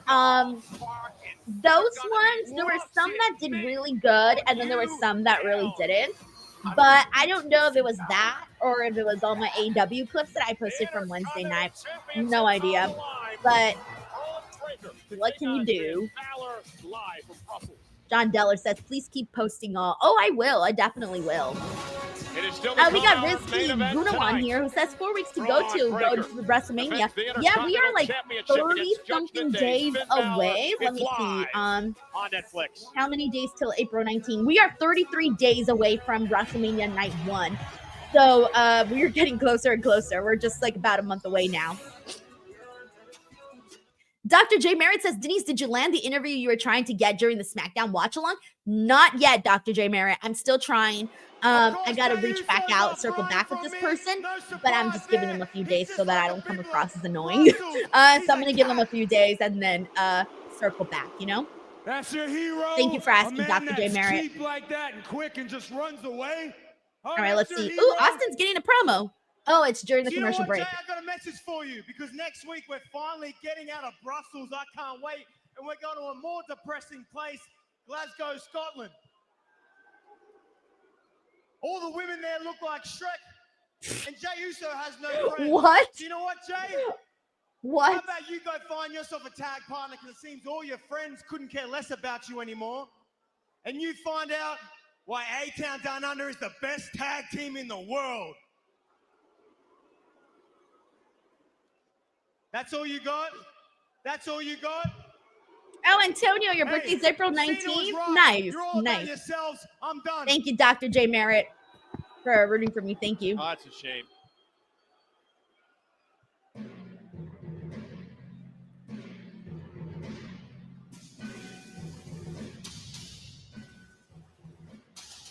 Wait. Have they always had the start to their song like that? Or why did I think that was Bobby Lashley for a second? I'm like, wait, Bobby Lashley ain't in this company. For a quick second, I heard the drums, and I'm like, is this Bobby Lashley's theme song? I literally thought that for a second.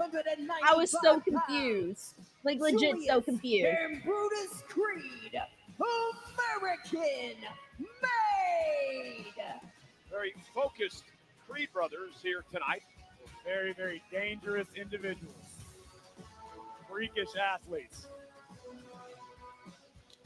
Under the tutelage of Master Gable, Julius and Brutus have only grown more dangerous and potentially more successful. Hey, Joshua Bones, good to see you back in here. What's up, We man? can't get our hands on Gable. We're going to get our hands on you tonight. All right, we're back on from the commercial break in like 2 seconds. Introducing WWE 2K25. Let's see what everyone else is saying here. Ricky Guzman says May 7th is his birthday. Hey, we're fellow Taurus babies. I'm also a May baby. Infamous DJ One says, when will the New Day go after? When will the New Day go? Where will the New Day go after Tag Gold? Bro, I don't even know when their Tag Gold is coming. We got Hassan Batla. What's up, Hassan? He says Grayson is so good. I do like Grayson Waller a whole lot. I think he's very, very talented.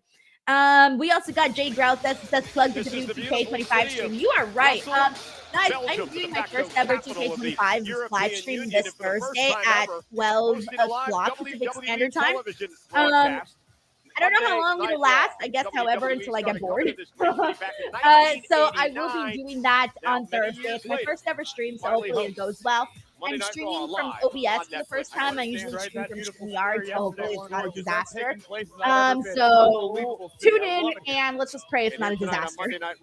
Thank you, Jay Growls 9. Including a breakdown of the contract signing for the. We got Sandy Klein here who says, what an epic Raw. It's been very, very fun. Happy Lisa, are you still doing Mania trivia? Yeah, that'll be in April. In the weeks leading up to WrestleMania. So I will definitely be doing that. I'll probably nail down the date today and post that up on the community section. We got Lux Pro Music who says, hey, Denise, hair's on point. Thank you so much, man. It's my face buns look. Thank you so much for the kind comment to ECLMPD. Let's see what else we got here. Sandy Klein's watching from Germany. Oh, I love that. All right, let's see what Rhea has to say. Rhea, it's like talking to a child. Are you really calling Rhea a child? Give me the contract. Give me Rhea Ripley. I love her with the pink eyeshadow. Yes. Put me in the match. No. It's a legal document right now. Do it, Adam. Do it. You know you're gonna. Oh shit. She came in nasty, calling her a bitch and punching her. Damn. Oh, this is cool. With the graffiti in the background and them fighting like this. Looks like a video game. Oh, ouch. Ugh. Right in the stomach. Yikes. Do it. Do it. You know you're gonna. 3 nights of this before WrestleMania. Good luck. I love Rhea being more like live on Netflix and Brussels, you know, like angry and wanting to get her way, a little bit more uncontrollable. I love to see that from her. The Creed brothers set for action here tonight.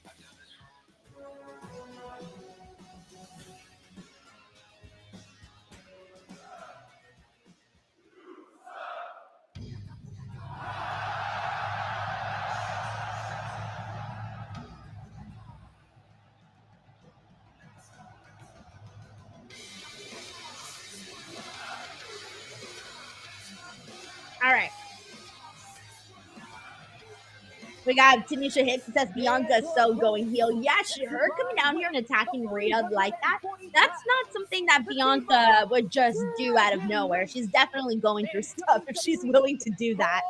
Matthew Lee says they're really heating up both women's matches. Yeah, have you seen some of the back and forth that Charlotte and Tiffany Stratton have been doing on social media? They've been kind of getting nasty with each other. Really? Super Fro says, I bet the ladies are just mad over Cena. Haha, JK lol. We got Q-Dish who says, somebody get a medic. Adam Reidner says, never mess with a girl called Ripley. Thank you so much, Todd. We got Dan here who says, my mommy is mad. We don't like when she gets angry. Exactly. Carlos V says, I guess they're making Rhea the heel since Io and Bianca are both faces. Although I feel like if you were to ask the crowd, they probably see Bianca as most the heel, then probably Rhea and Io. Rhea's so over. People love it. Tan Lutzka says, wait, Raw's almost over. It's impossible. Well, nonetheless, believe what you want. Julius Creed sent into the corner by Dragon Lee. How many guys over 1 hour and a half? Yeah, it ends at 2. No, wait, no, I'm sorry, 2:30. 2:30. We got an hour left. Oh! Any number of people. The mask clearly said American made. Well, I didn't see that. Okay, of course you didn't. Here's Dragon Lee now. Top rope, cross body.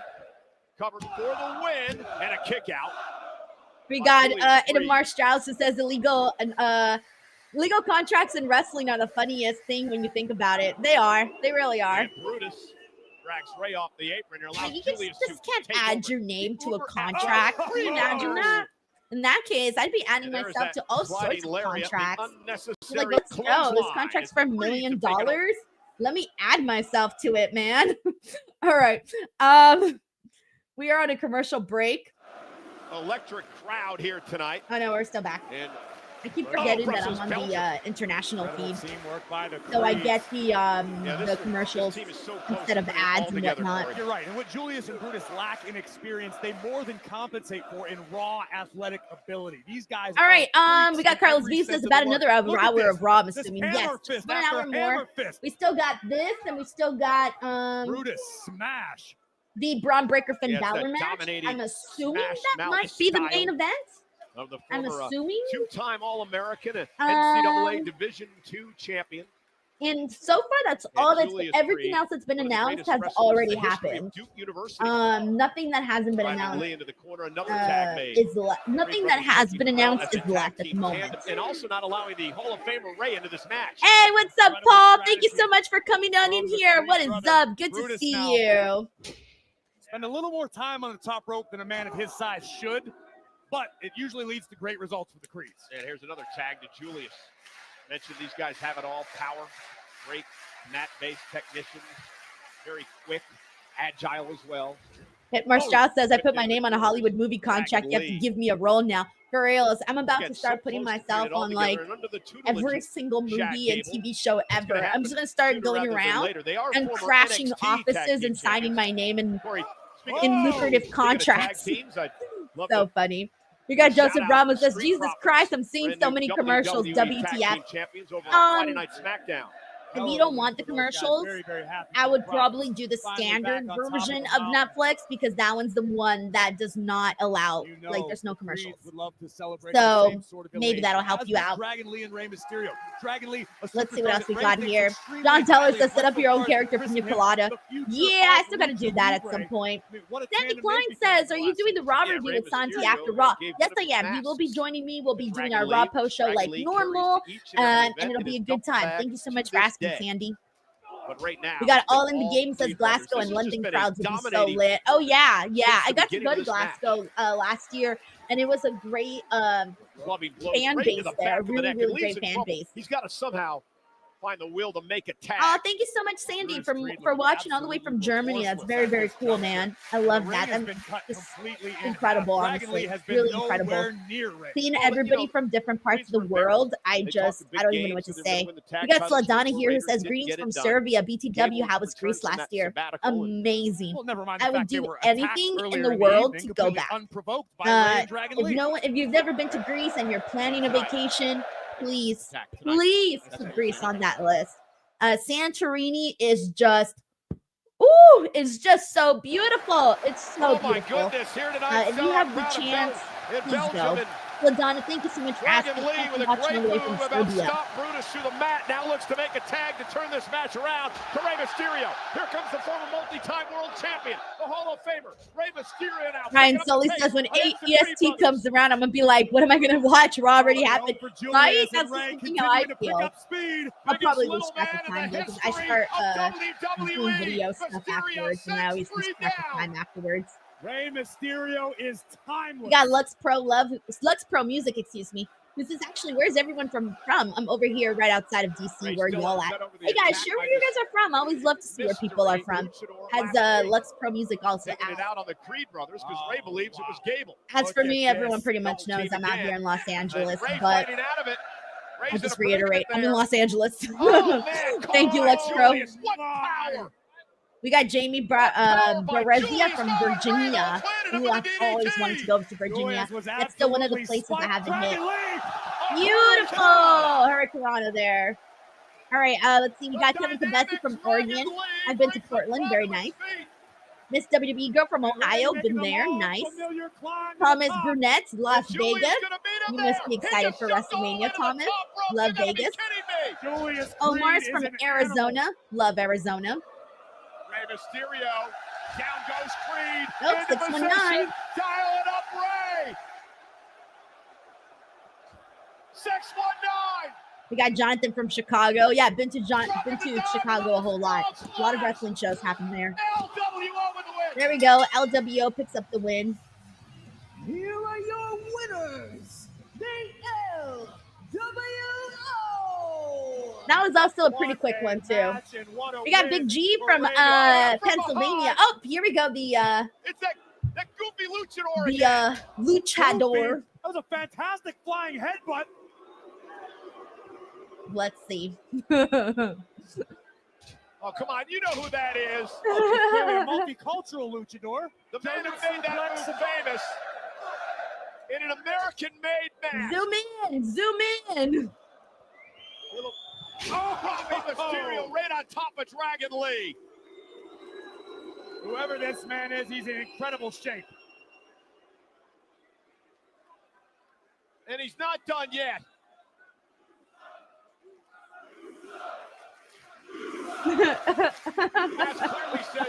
Barely making his debut and people are already chanting his stuff. He knows Spanish. And a diving headbutt. Now that would be H-O-N Americano. If it was made in America. H-O and Americano. What? Come on, Corey. What? Hey, be honest. You cannot believe God. that's not Jack Gable. Listen, It's I so watched silly. last week from the comfort of All right, my let's see who home, else we got. and We got I saw Paul here from the San Fernando another Valley. We man got wearing Big the G same from mask walking Pennsylvania, behind Carlos Jack V Gable. from He's like Miami, multiple Sean masks from New full. York, Stuart Bridgman It's from just a Ontario, clever Canada, way that you Larice explain Johnson things, from the American Ohio, made, Patricia it's from Spanish, not Tacoma. American. We got Bailey Darley from the Jack Gable. UK, Nonetheless, Cody let's from switch gears Pennsylvania, as Desi we from get ready Orlando, to show you JWK what from happened Hyde last Park, week in our Chad main from event on Canada, Monday Night Chris from Raw, as Ohio, Rollins Todd and Punk Cribbs from inside a steel Sefner, cage. Florida. Joseph Ramos here from Long Island, New York. Ed Helm says the UK. Stewie says Bridgend, Wales. Ooh, sounds nice. Joshua Reading Bird says Fort Worth, Texas. Oh, I love Fort Worth, Texas. You guys have an area. Oh my gosh, what is it called? It's that little town area, Jessa, where you guys can do like bull riding. And there's like little shops and stuff. I don't remember the name of it, but I'm pretty sure you know exactly what I'm talking about. I had the best time there. When I first went to Dallas, I ended up going there. And that was because I went to Texas expecting to get some Texas, you know, and that's where I felt like I was in Texas when I went to Fort Worth. And I had the best time there. Me and my husband went. We were there for WrestleMania 32. And we went to some place to go eat like barbecue. It was just so nice. I had a great time at Fort Worth, Texas. We got Melissa Cabello from Laredo, Texas. Tracy from West Virginia, never been. J-Rock Dog, Ontario, Canada. We got Sick Boy who says Amishtown, Pennsylvania. Cutest says London. Raphael says Birmingham, Alabama. Stuart from Canada. Kanisha Bell says Detroit, Michigan. You know, I've never been to Have I been to Detroit, Michigan? I don't think I have. We got Icy from Miami. I've never been to Miami either. Super Pro from Michigan, but he stays in the Bay mostly. Let's see who else we got here. Senor Murica. El Gringo Luchador. That's funny. Let's see. We got Bryn Hawking from United Kingdom. D. Martin 5th from Chicago. Megan from Portland, Oregon. Andrea from Los Angeles, California. Charles from Phoenix, Arizona. Michael from Tennessee. I learned an interesting fact about Tennessee, but I can't share it. I can't share the fact that I learned from Tennessee. It was a friend, had a friend who was in Tennessee. And they told me that if you want to log in to like adult sites, that you got to import your ID. What? That is insane. Oh my God. When I heard that, I was like, no way. That is terrifying. I don't know if I would be able to like, you know, I would not want to do that. Like, hey, here's my ID and my information as I log in to these adult sites. I had no idea. Anyways, Michael, that's my first thought when my first thought when I think of Tennessee, I think of Taylor Swift, and then I think about that. With a lot of explaining so funny. to do. We got Todd Cribbs here who says Florida. We got Bruce Phillip from Indiana, Mike Centeni from South Carolina, Sandy Klein from Frankfurt, Germany, Henry from Oregon. Corey MacArthur sends in a super chat. Thanks so much, Corey. He says, still feels weird watching Raw this early, but good show so far. Will there be a post show with Santi and Joy content as well as our Mondays duo? Thank you, Corey. And yes, there will be. We'll be doing a show today. And it'll be a good time. We always have a good time doing the show, and I'm really loving the way that the show is growing. So thank you so much, Corey. Yes, we will be here for that. And yeah, it's still kind of weird watching Raw at this hour, but it's also very fun, though. Can't lie. It's very fun. I like to shake it up, you know? The infamous DJ One says Philadelphia. The Stockyards, Jessa. Yes, the Stockyards, the Fort Worth Stockyards. That's exactly where I went, and I had the best freaking time. So fun. I've been wanting to go back, honestly. Diamond Mellow says, hey. Thank you so much for tuning in. Lex Pro Music says, I swear every time I want Chad Gable to be perceived as a legitimate wrestling machine, he proves me wrong by bringing comedy gold every week.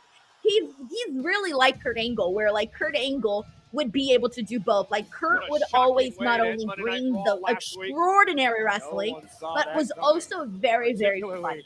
And I think it's a gift when someone can do both of those things. I really, really think it's a gift. Thank you, Lex Pro.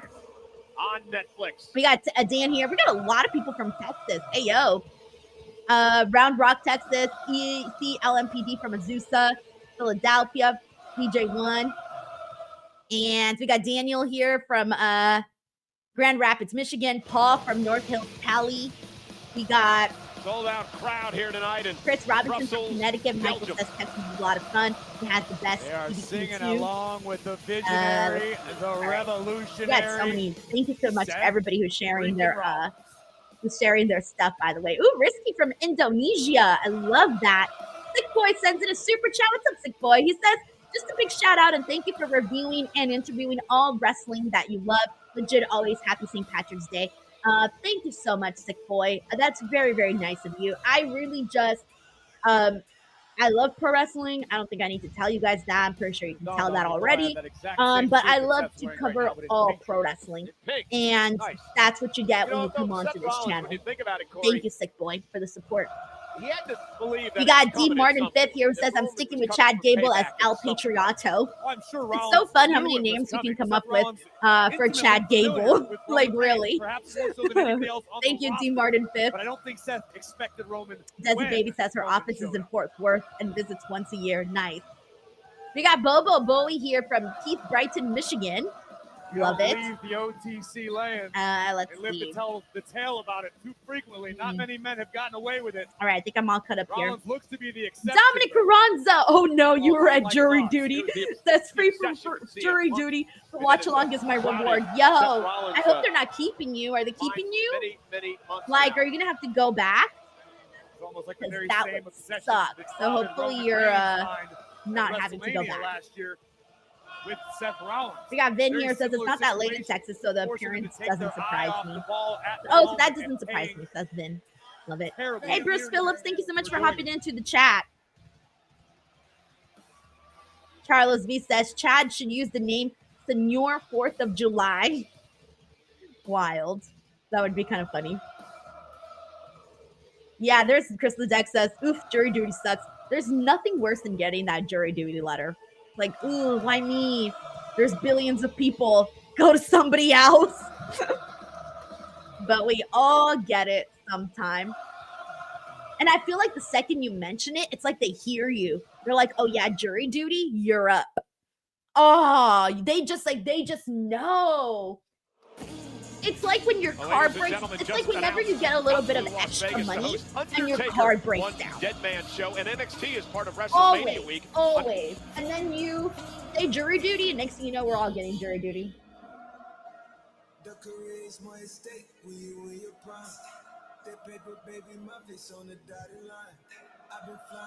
All right, we got a super chat here. What's up, Chris? He says the loaded Chris Ledeck from Irvine, California. This is how Chris got the name, guys. I don't know how many of you guys know about California or what areas are considered rich and which are not. Irvine, California is definitely considered a rich area. So that's how Chris got the name, the loaded Chris Ledeck. Because when he said he was from Irvine, I'm like, oh yeah, you're loaded.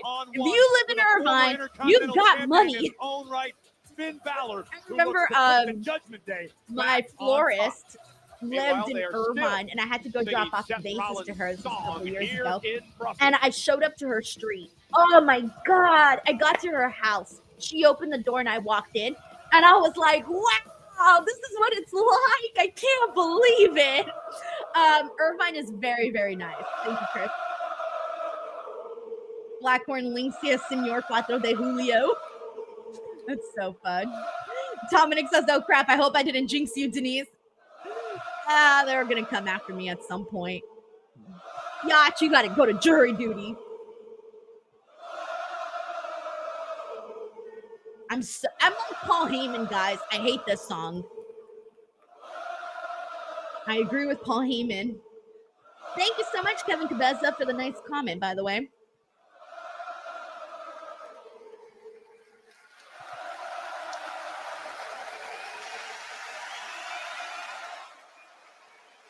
I'm clearly not the only one. There's a bunch of people in the chat saying they hate it too.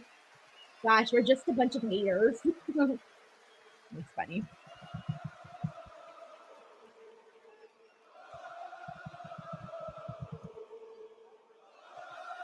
We got Sheldon Jackson who says, I've never been hit with jury duty or gotten that letter to go in for jury duty. What, Sheldon? How? It sucks. I've gotten it at least like 3 times. And I've only gone once, I think. I forgot like what I did the last time that they were like, oh yeah, you're good. Like, don't worry about it. But I don't remember what exactly happened. It was kind of a while ago, which is how I know it's coming. I can feel it. I've already said it too much. I've already signaled the jury duty gods to come after me. Thank you, Sheldon. Hopefully they don't get you, bro. Welcome to Monday. Hey, by the way, shout out to Seth Rollins for wearing green. He's not gonna get pinched. By the sound of y'all, you already know it. But in case you don't, I am a visionary. I am a revolutionary. I am.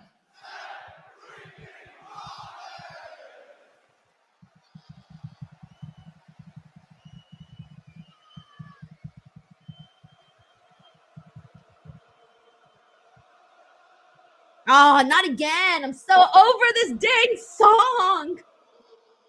I was like, all right, cool. We're getting to the promo now. No, we're still on the song. Let it go. Let it go. We got Chris Ledeck here who says, absolutely, and don't forget it, though. I may move to Newport Beach. Also, what are your 3 favorite Mania main events? Mine are WrestleMania 22, 28, and 19. Ooh, that's a really good video idea, Chris. I might have to do a video on that. Actually, let me write it down. Save WrestleMania main events. God, I was coming out here mad as hell, but I'm keeping that as a video idea, and when I do it, you can take credit for the idea, Chris. I'll keep mine secret until I actually do the video. Let's wait for it. Thank you, Chris. Chris is like, damn it. He's like, damn it, she's gonna do a whole ass video. No, but that's a really good video idea. That's why I had to write it down. CM Punk chants. Yeah, we'll get to Him and Drew McIntyre will forever be haunted with CM Punk chants, especially Drew McIntyre. Stuart Bridgman says Denise is a hater of this song. Damn right. Damn right. And you guys saw the footage you Thank you, watched Chris. last week. Thank Am I you. mad as hell that Roman Reigns came for revenge on Seth freaking Rollins? Absolutely not, because I'd have done the same damn thing. The problem is, even after all these I'm with years, you, Nick. and a wise man in his ear, Roman Reigns still can't come up with a plan. He needs his architect to do it for him. He had it all figured out, the time, the place, the moment, except he left one little detail out, and that detail is the man whose name you were all chanting just a few moments ago.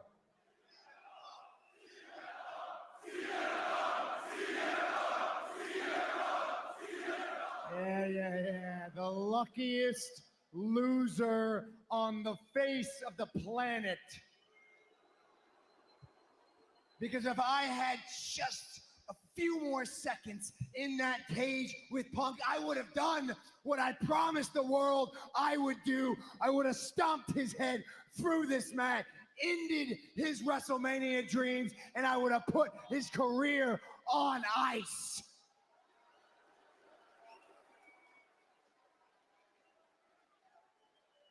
I'd have taken care of the CM Punk problem for all of us, including Roman Reigns. But now, it's just like the good old days. I'm left to clean up Roman Reigns' mess.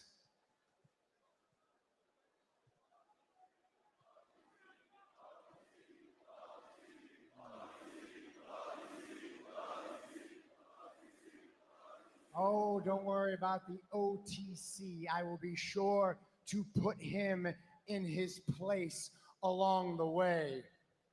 And it just so happens that my two favorite people, CM Punk and Roman Reigns, are going to be in the same place at the same time when?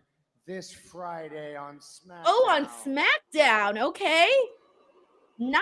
Oh, trust me, Brussels, I wish they were here too. But I was thinking, why should I let them boys have all the fun? Okay, so he's going to join us on SmackDown too? I was thinking maybe I make a little trip down to Italy. Maybe I make a little trip to SmackDown. Put myself right in between Roman Reigns and CM Punk. What do y'all think about that? Sure. I say do it. That sounds Thank like you, a Stuart nice Bridgman. way to solve Let's a go. problem and clean up a mess. But that's happening Friday. Brussels, this is Monday. This is tonight. This ain't about Friday. This is about you guys. So they'll probably make the 'Cause triple I'll threat tell then you on what, SmackDown, I'm you've been one assuming. hell of a crowd all night long. You've been singing with your beautiful voices, and I don't want to take that away from you. We got one more match here tonight. That is the main event for the Intercontinental I like how Championship. Seth Rollins just turned into an Brussels, MC for the what night. do you say you sing my beautiful song as I make my way down Race to SmackDown? Seth dressed and like we a make hipster our way leprechaun. to the main event. Give it to me, Brussels. Oh, third time. You're killing me, Smalls. You're killing me. I can't anymore with this song. It's it's fun to chant when you're there, but on TV when you hear it every week, multiple times a week, Friday it's night, like driving me live from insane. Bologna. Of course, USA. All right, we got Network Saeed on Dug Netflix, Superhero says Seth Rollins is terrible promo Corey, without looks like Punk. it's going to be some night. It's a Saeed bold Sen Super, move thank you by for Seth your Rollins, take. but Seth Rollins is a Let's see if bold the chat guy. agrees Very or curious to see disagrees. what transpires Crystal in Deck Italy says on great Friday. Sandlot Monday Night reference. Raw will You continue know it. the I love the European tour Sandlot. next Monday in Glasgow, Scotland.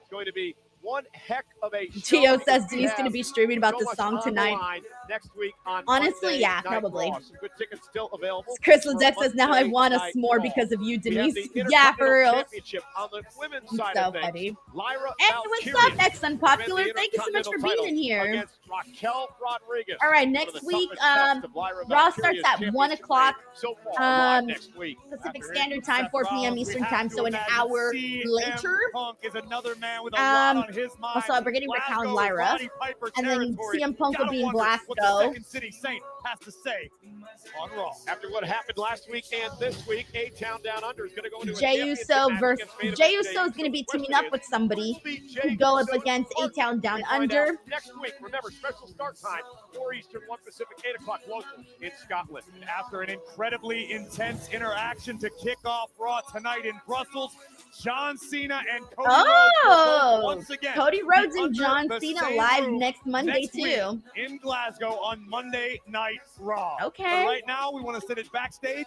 to our very own Kathy Kelly. Thanks so much, Corey. I am here with the phenomenal AJ. Need a huge Styles. reaction And for AJ too. You had a lot to say on the Raw Recap podcast about Logan Paul. I was hoping that you could humor us and expand your thoughts here. Well, I'll stand behind everything I said. And listen, Logan Paul, wait a minute. You hear that? Phenomenal. Anyway, listen, he doesn't belong on our roster. He's done nothing. I can't even hear what AJ's saying. Oh my God, AJ and Karen Cross have the exact same hair. Look, man, I just want to offer a different perspective. Literally the exact same hairstyle. All right, let's hear it. Come on. Look, maybe you're not actually mad at Logan Paul. Maybe you're actually mad at yourself. Okay, I've heard enough. No, AJ, listen. How many years did it take you to get to WWE and find validation? 16? 17. Okay, 17. Didn't take Logan Paul 17 years to do it? Look, are you telling me you can't find respect for this kid who just waltzed into our business and accomplished everything you've wanted to do since you were a little kid in record time? Yeah, I see what you're doing. And it's not going to work. It's not going to work. I think it's working. I think so too. All right, there's Braun Breaker getting ready for his main event match. He's the Intercontinental Champion. Oh, yes, confrontation with Penta. Penta made Yes. his intentions clear earlier tonight. He wants This is to the go, match but I want to first see. Breaker has to defend tonight Sorry, don't mean to disregard. against this man. Don't mean to disregard Finn Balor already, but I'm gonna have to disregard Finn Balor already. Although I do think this match will be good, though. Hey, we got Nomad LS44 who says it's almost 5 a.m. right now in the Philippines. I woke up too late to see the beginning of the show. 3:45 p.m., but so far it's been a good show. Nice, Nomad. Thank you so much for tuning in, and I'm pretty sure you'll enjoy the start of the show for sure. And but I agree with you. Finn women's Balor segment was has a pretty massive interesting opportunity too. ahead of There's him been some tonight. decent stuff Balor on knows tonight, what it some means decent to stuff, be but pretty much the Intercontinental big thing is the Balor's Cody first John ever Cena WWE Universal stuff. Champion. Finn Thank you, knows Nomad high LS44. stakes, high pressure situations, but I don't know Who if else we got Balor in has here? ever encountered Carlos anybody V says quite AJ like and Braun Karen's Breaker. crosshair is worthy of the main event. We got Megan here who says I freaking love where'd you go? She loves Finn's music. It's all right, I like it, it's fine. Doesn't really stick out to me that much though. I like songs that really stand out. All right, and so we are about to get into the main event. And just a friendly reminder, everybody, that immediately following this stream, stay here because me and Santi will be doing our weekly Monday Night RAW post show. We'll be getting started like a few minutes after, but it'll be a good time. So if you guys want to stay and hang out and chat some Monday Night RAW with us, you are more than welcome the last to. one I would volunteer to fight under any circumstance. Breaker is terrifying, but if anybody can solve Braun Breaker, it is the veteran Finn Balor.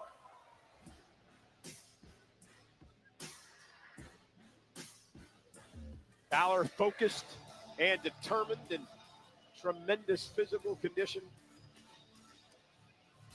Remember, this matchup was David Hall says, hey, Denise, is it okay if I create you in WWE 2K25? As long as you do a good job, David. I look a little funky.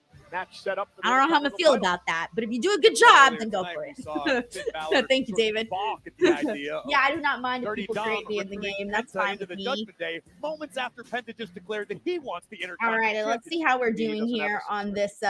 Braun Breaker, I don't know we're if you getting a know Finn my promo. name, but my name is Finn Balor. I think we all know your name, Finn. We're good. Everyone here knows your name, buddy. And I don't know if you know what I've done, but I was the first ever Universal Champion. And unfortunately, the shortest reign, too. I was a United States Champion. I was two-time NXT Champion. I was multiple-time Tag Team Champions. And soon to be again Intercontinental Champion.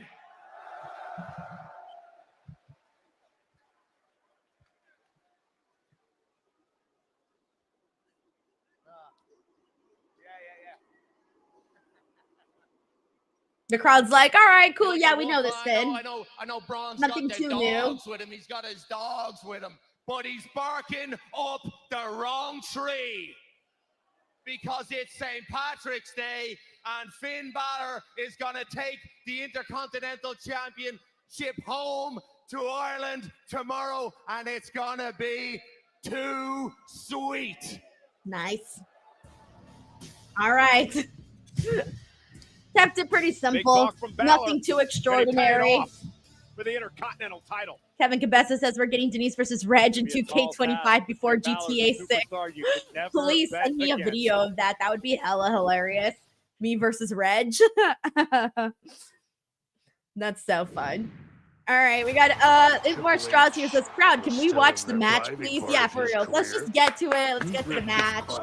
We got Ash Nicole production who says Finn isn't winning. I mean, look, unless Triple H wants to throw us a curveball like he usually does, doctors were telling him no one had ever then sure, but to yeah, definitely not expecting competition.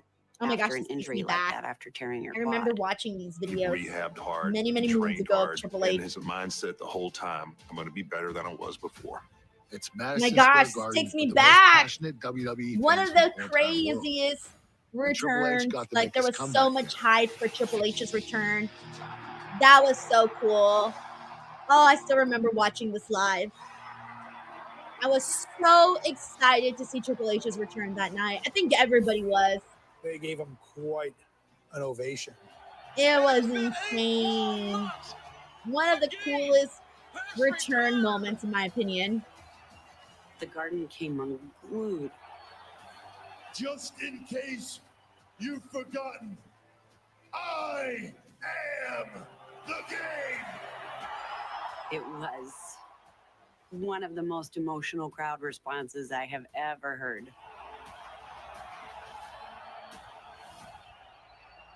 Yeah, that takes me back. And you have Takes the me back. opportunity to celebrate. All right, let's see what we got here. We got Friday, April 18th. Haley Darling here says, I'd like the return of Old's theme when Finn turns face. I wonder if he will turn face. I hope he does. I really hope he does. I can't wait to see Demon Finn Balor back. That's what I've been waiting for a bit now. But anything just to bring Finn Balor back to his old glory. Looking to win. Thank you, Bailey. Intercontinental Championship.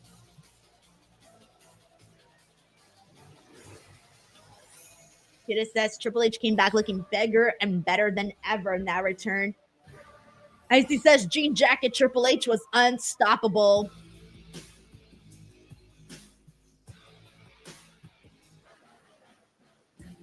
Carlos V says Triple H stole MJF's denim over leather jacket look. MJF did it as an homage to Triple H. All right, here we go. Let's get to this dang match already.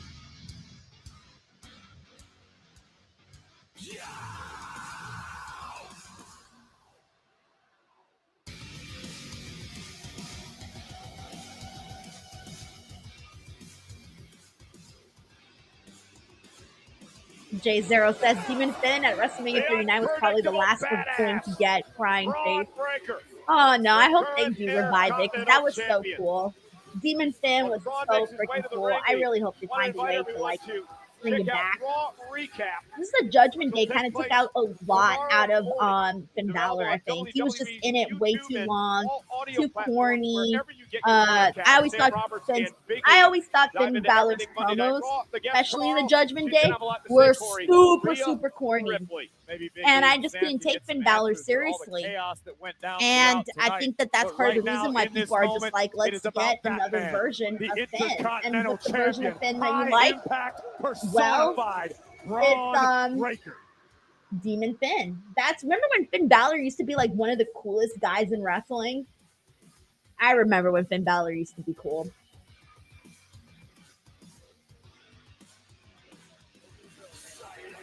Senior official Chad Patton will work this match.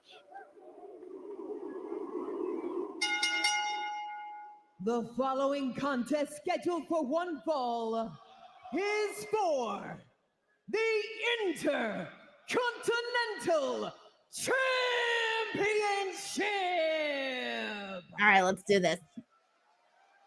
Introducing first the challenger. Yeah, Jay Grouse says ever since he got cooked by the top rope versus Roman, he hasn't been the same. That was so brutal. Brutal. Got ECLMPD says, I remember Finn is so stale now.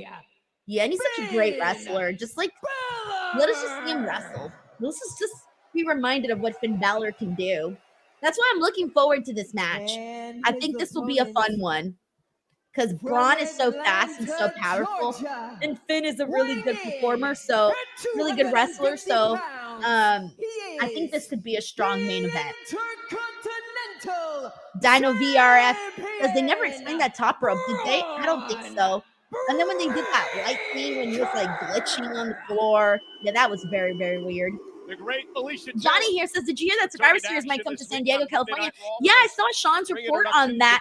I could not be more thrilled. I love it when shows are in California. And it's been a minute since we've had a pay-per-view in San Diego. I think the last time I went to San Diego for a pay-per-view was Taboo Tuesday.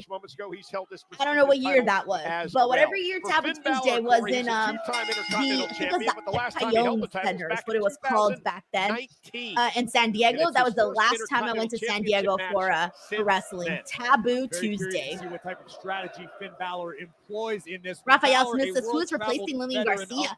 I don't know. I'm surprised that she wasn't going to stay longer to do ring announcing. I thought she was going to stay for longer than she was, because they made it seem like she was.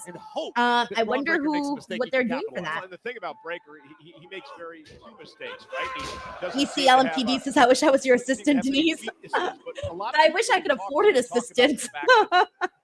Honestly, I wish I could. Bring Breaker off his game, the veteran that he is. And that potentially could be an effective strategy for Finn Balor, because as we're seeing, Balor realizing quickly you cannot impose your own physical will on Braun Breaker. Not at all. Braun is an anomaly. It's like a man who was built in a laboratory. Breaker is something more than human, and Finn Balor is finding that out firsthand right now. Balor, though, with a great side headlock takedown on Braun Breaker, looking to ground the big man here. Conversely, if you're Braun Breaker, you can't allow this to become a trap game. We saw it. Thanks, Brand says 2005. All right, well, that's when I went. That's when I went. Rhea Ripley to just run through Io Sky. Andy says, so Raw's not 3 hours tonight. No, it's been 2.5 hours the last several weeks. Being the victim and Finn being the new Intercontinental Champion. Well, and again, it's WrestleMania season, right? Every single person looking to find their path to WrestleMania. Balor wins tonight. He's going to defend the title there. And Breaker sent over the top rope by Balor, but perhaps prematurely celebrating. Finn can't afford to get overconfident in this one, as skilled as he may be. Breaker very wise beyond his ears as he delivers the shoulders to the gut of Balor. You know, the pressure continues to build for Finn as well, Corey. Remember, He had that well-documented run to try to win the world title last year. For Finn, he hasn't held singles gold in 3 years as he set over the top rope again. And pressure just continues to mount on winning a title. And oh no, Finn, stay down. What's he looking Finn. at? What's Stay he looking down. at? Oh, Breaker, okay. going for that breakneck speed. Breaker now. And Oh! Finn Balor with Got a him. sling blade cuts Breaker off. Brilliant. And again, there's the veteran Balor. Take it over. All right, we are going to a commercial break, guys. Your girl has to run to the bathroom. So let's take a second here so that I can play an ad. Make sure y'all smell good with Mando. Shopmando.com. Use the promo code Denise. Nobody likes bad BO. Don't be a heel at the workplace or at home. Instead, be a baby face and smell delicious with today's sponsor of this video, Mando. What makes Mando different? It has whole body deodorant, safe to use anywhere on your body, pits, balls, thighs, folds, belly buttons, butt cracks, and feet. It was created by a doctor who saw firsthand how normal BO was being misdiagnosed and mistreated. It's clinically proven to block odor all day and control odor for up to 72 hours. The solid deodorant stick is formulated and powered by mandelic acid to stop odor before it starts. The spray deodorant is aluminum-free and ideal for hard-to-reach places.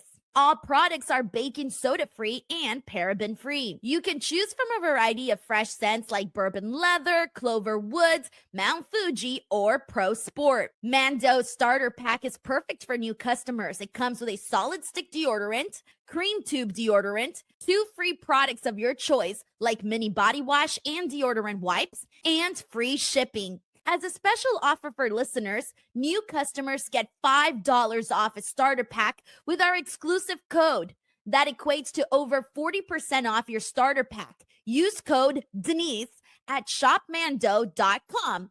SHOPMANDO.com. Please support our show and tell them we sent you. Smell fresher, stay drier, and boost your confidence from head to toe with Mando. All righty, guys. Thank you so much. Let me put the volume back on. Your girl had to run really quickly, but I am all good now. Had a little bit of time in the NFL. Dr. Ross has said that Finn is becoming bathroom break wrestler. Bro, it's the commercials. His dad, they've been in the headlock for like the last 5 minutes of this match. I'm good. I'm going to run my butt to the bathroom. Did you realize that Breaker was going to be a star? I don't want to take all the credit for it, Cole, but I'd say almost instantly. Back in NXT, it's hard to look at Braun Breaker and not.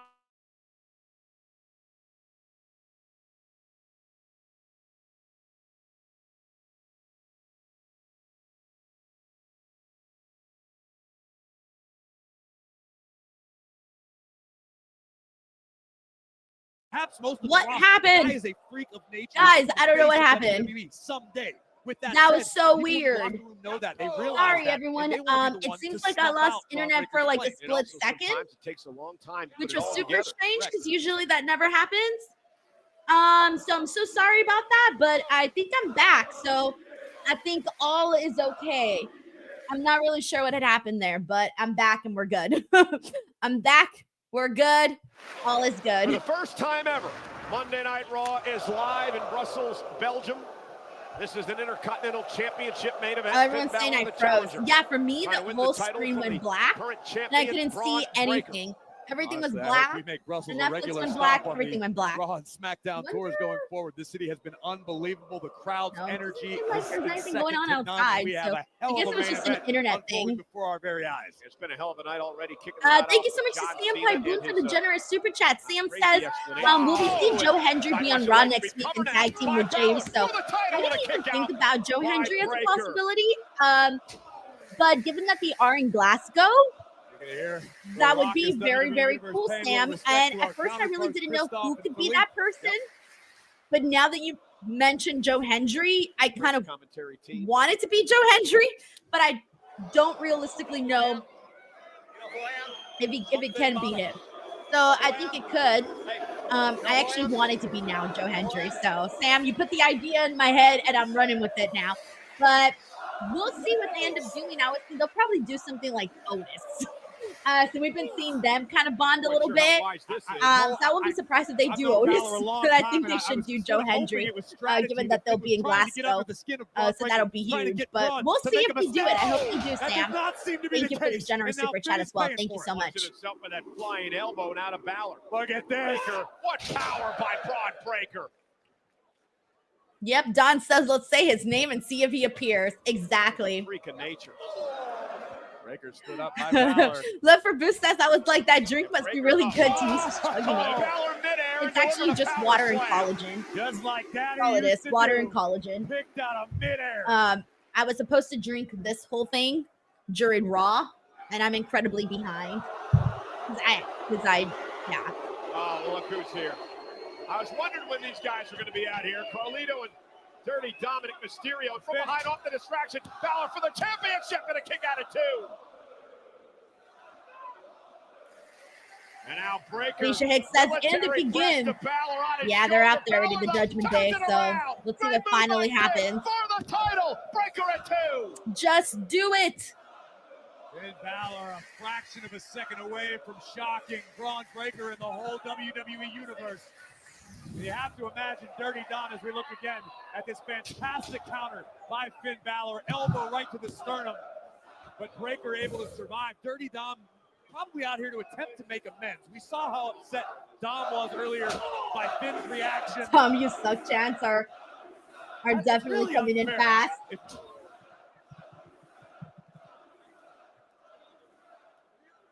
And Balor and Dom now exchanging some words. Balor saying, "What are you doing out here?" Oh, God, did you hear that?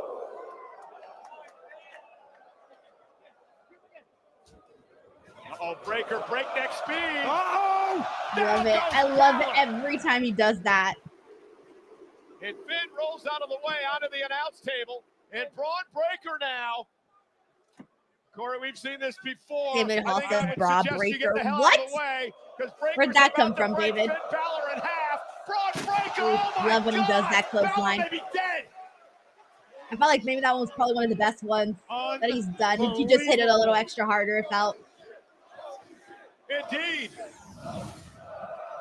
Breaker just wiped out Balor. Ryan Sedol says, I must ask, can we hear your best Braun Breaker bark? Breaker bleeding from the mouth. He don't give a damn. You think that was high? I'm thinking. I gotta do it when Braun Breaker does it. I don't like to do it alone. Dirty Dom of the Judgment Day looks on. Balor trying to drag himself to his feet. Referee Chad Patton doing a great job to allow this matchup to go on. Not beginning the count yet. There is fear in the eyes of the challenger right now. Balor begging for mercy, of which he will find none from Braun Breaker. There was fear in our eyes. We got Johnny Tamayo who says, Denise, do you think Austin's going to come out at WrestleMania? I hope he does. I hope he does. Breaker looking to put Balor away. Finn met him though with a sling blade again. That's twice now. Stick with what works, Finn. Balor's got the champion rocked. Balor into the corner goes Breaker. Balor's got him where he wants him. Shotgun drop kick on the money. And the Intercontinental Champion just melted. Breaker is down and Breaker is in the drop zone. Balor from the top rope. Looking for the coup de grace. Breaker though moved out of harm's way. Right with a spear. Shoulder first into the post. Roll up by Finn to win the championship. Kick out at 2. And now the power by Breaker. Cover on Balor. Balor still in this thing. I love the crowd's energy that they're bringing for this main.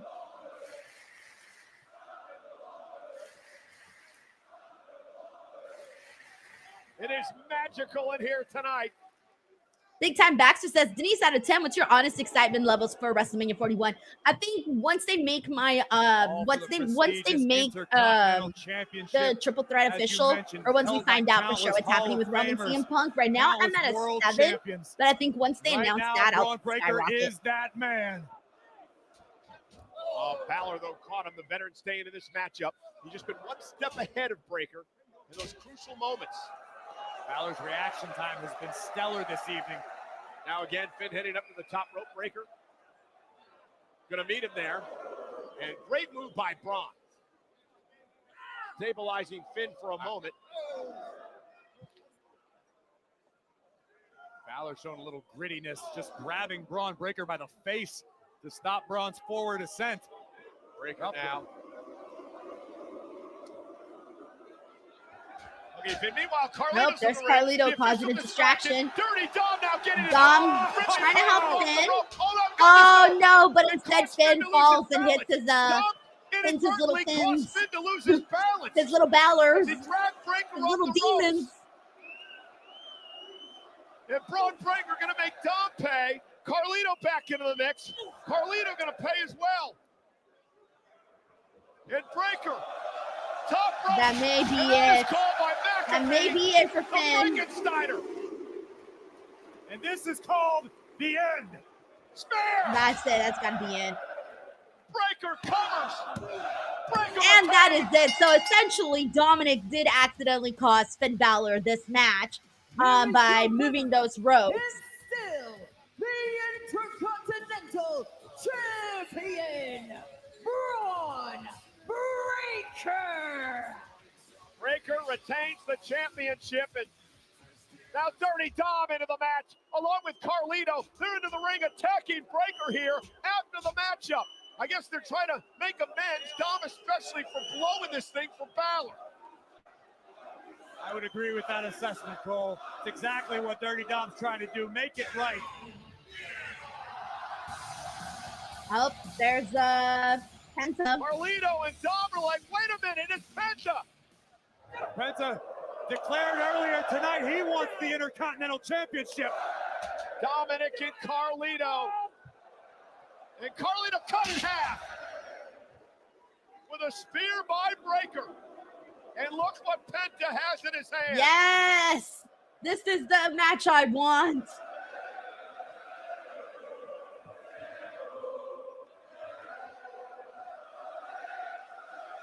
Give it to us.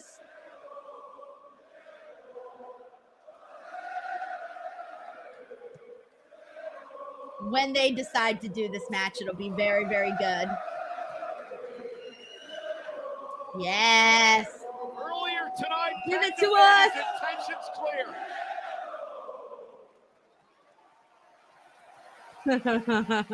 Are we looking at the next Intercontinental Championship match?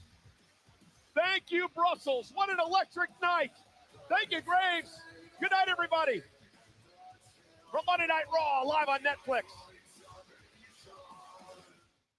Alrighty, everyone, that was a wrap for this episode of Monday Night Raw. Of course, do not go anywhere because I will be joined by Santi to do the Raw post show that we do together here on the channel. But before we get to all of that, we're going to give Santi a few minutes because it usually takes him a few minutes to hop on. But in the meantime, it's St. Patrick's Day, and I really hope that you're getting lucky. And if you get lucky, make sure you do it with Blue Chew. BlueChew.com, promo code Denise. Are you having technical difficulties in bed? Are you tired of being counted out, tapping out, or simply jobbing out? Get out of developmental and get drafted to the best sex you ever had with today's podcast sponsor, Blue Chew.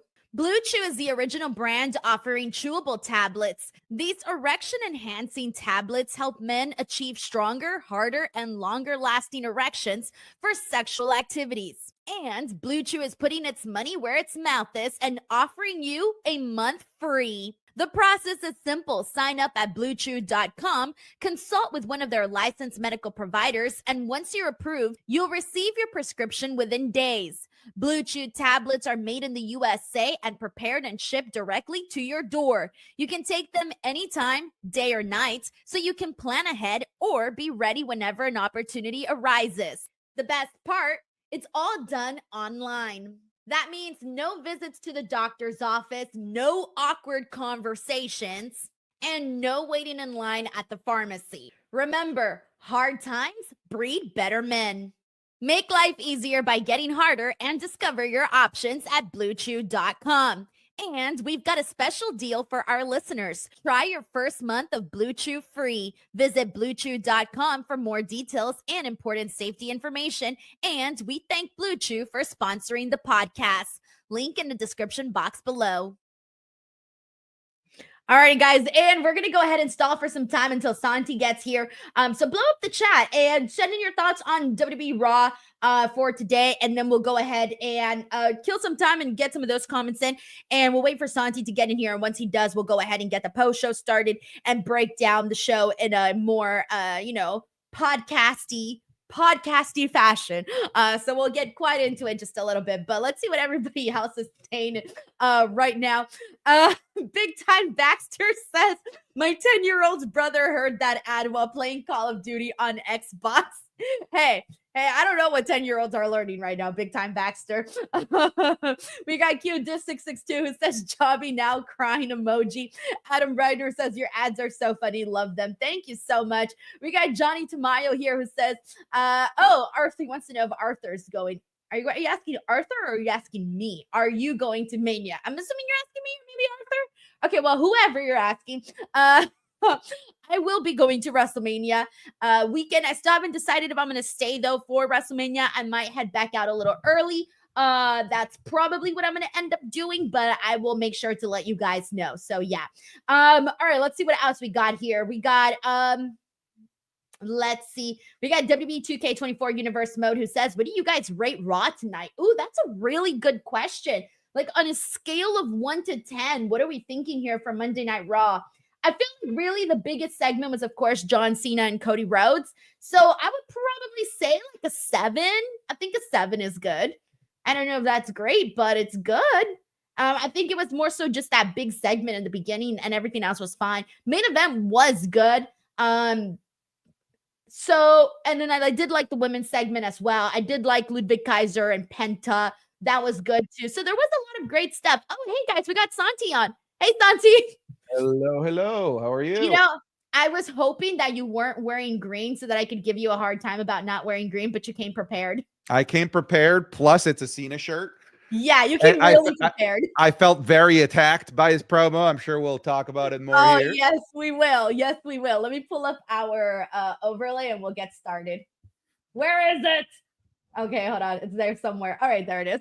I couldn't find it. I need to start putting all my glasses on at some point because there's times where I struggle. So I'm like, all right. But let's get to it. Let's do this show, everybody. Here we go. In 3, 2, 1. What is up, everybody? Welcome to Speak Now Pro Wrestling. It is time for your weekly Monday Night Raw watch along. I should have probably said, afternoon Raw. Monday afternoon delights. Yes, there you go. Anyways, welcome to the post show, everybody. It's Denise Salcedo and Santi Zap. Santi, as always, it's a good time to see you. Happy St. Patrick's Day. We're all wearing our green getup here, but Santi, let's start off with it, man. First of all, how are you?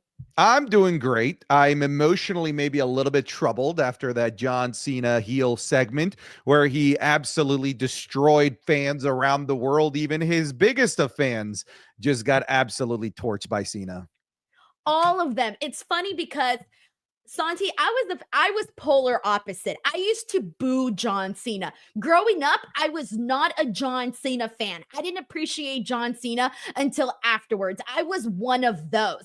And so not only did I feel called out today, but even his own fans that loved and supported him throughout the years were called out today. In a nearly 20-minute segment, John Cena went out there and basically told all of us that we ain't shit. All right. He went after us for always treating him poorly, saying he's not a babyface. He's not a heel. He's just a human being. And basically saying that the fans are selfish and always wanting what was in it for them. And Santi, I can't wait to get your thoughts on this. How broken is your heart at this moment after what John Cena just did to all of his fans? It's so funny because in that promo, I was like, yeah, John, you let them know they bullied you for years. You laid out your blood, sweat, and tears in that ring just to hear Cena sucks chants around the world. And then I swear, Denise, he looked at that camera and was speaking directly towards me when he said, and you, the ones that have been chanting, let's go Cena, the ones wearing my merch. And he was pointing out people wearing the merch in the actual stands. He went in on us and said that we're part of the problem, that all we did was demand more from Cena, that we were basically just treating him like a mascot, and he broke up with us, like literally He literally broke up with us on live TV, and I haven't been broken up with ever, Denise. I'm always the one that's done the breaking up in my relationships. Santi. I hate you. Is this how it feels to be broken up with? Because this Terrible is feeling. brutal. I've been broken up with at least like 5 to 10 times. Okay, maybe not 10. That's a little too much. Oh, I was going to say, what's wrong with you? 5 Red times. flags. Jeez, 10 times? I'm a Latina. I'm crazy, Santi, okay? They don't be liking crazy bitches out here. But anyways, it sucks, okay? And your heart is broken, and I'm glad you're finally feeling what it's like right now to get broken up with. Go sing Alanis Morissette, Santi. That's what you got to do. Yeah, I got to go on my hoe phase now, Denise. I got to just find a new favorite wrestler. I'm going to jump from favorite wrestler. This is my rebound. So who is willing to take me? I'll quickly jump in on another fandom. Is Cody going to be your rebound? Oh God, no. That would be just cruel and heinous if I were to jump in bed with the Cody fandom. All right, so your heart's broken. Continue on, Santi. I kind of cut you off there. Yeah, no, I thought that this was such a brilliant way to go about it. If you think about what we were all expecting from this, remember how we were all like, ooh, new music, new look, new attire, and John Cena going out there and telling us, I'm not giving you what you want anymore.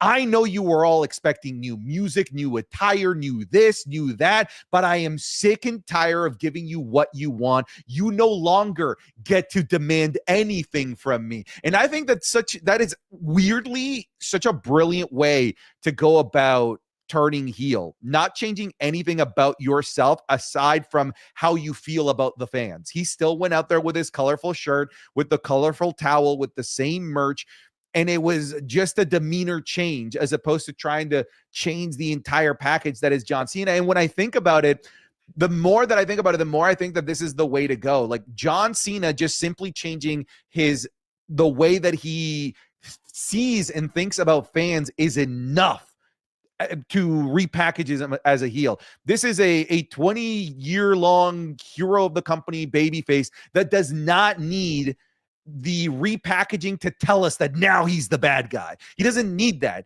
Just him changing his demeanor is more than enough to tell us that he's now the bad guy. And the fact that he's saying, I'm not a face, I'm not a heel, I'm just a human. I kind of love the idea of him not changing anything about himself and just changing the perception that he has about the fans. I think that that's weirdly genius. Yeah, it's definitely not what we were expecting. I know myself, I was trying to visualize what a heel John Cena would look like, right? Is he going to come out all emo, black leather pants, or maybe black leather jorts? I don't know what he would come out with. And what is this, Sex Dungeon John Cena? Did you want him with a whip as well? Did you want him to give you a safe word? Did he need a safe word for you? The safe word. Oh, that would be good. What would the safe word be for John Cena? Never give up. But then this time you'd actually be giving up. Yeah. No, but I don't know. I was trying, but that's the thing though, Santi. I was trying to visualize what a heel John Cena would look like from the actual gear, and I couldn't see it. Like I legitimately could not see what that would look like. And so him kind of doing it this way, I feel like, yeah, it is sort of different. It's unexpected, but it's the same sort of FU to the fans that he is not going to change, or not what your traditional heel would do, and changing everything about them. But one of the things that I do like about this, or what he went out there and did, was that he really, really laid it in, right? Calling us pathetic, calling us idiots, calling us all these types of things. But you know what I loved even more?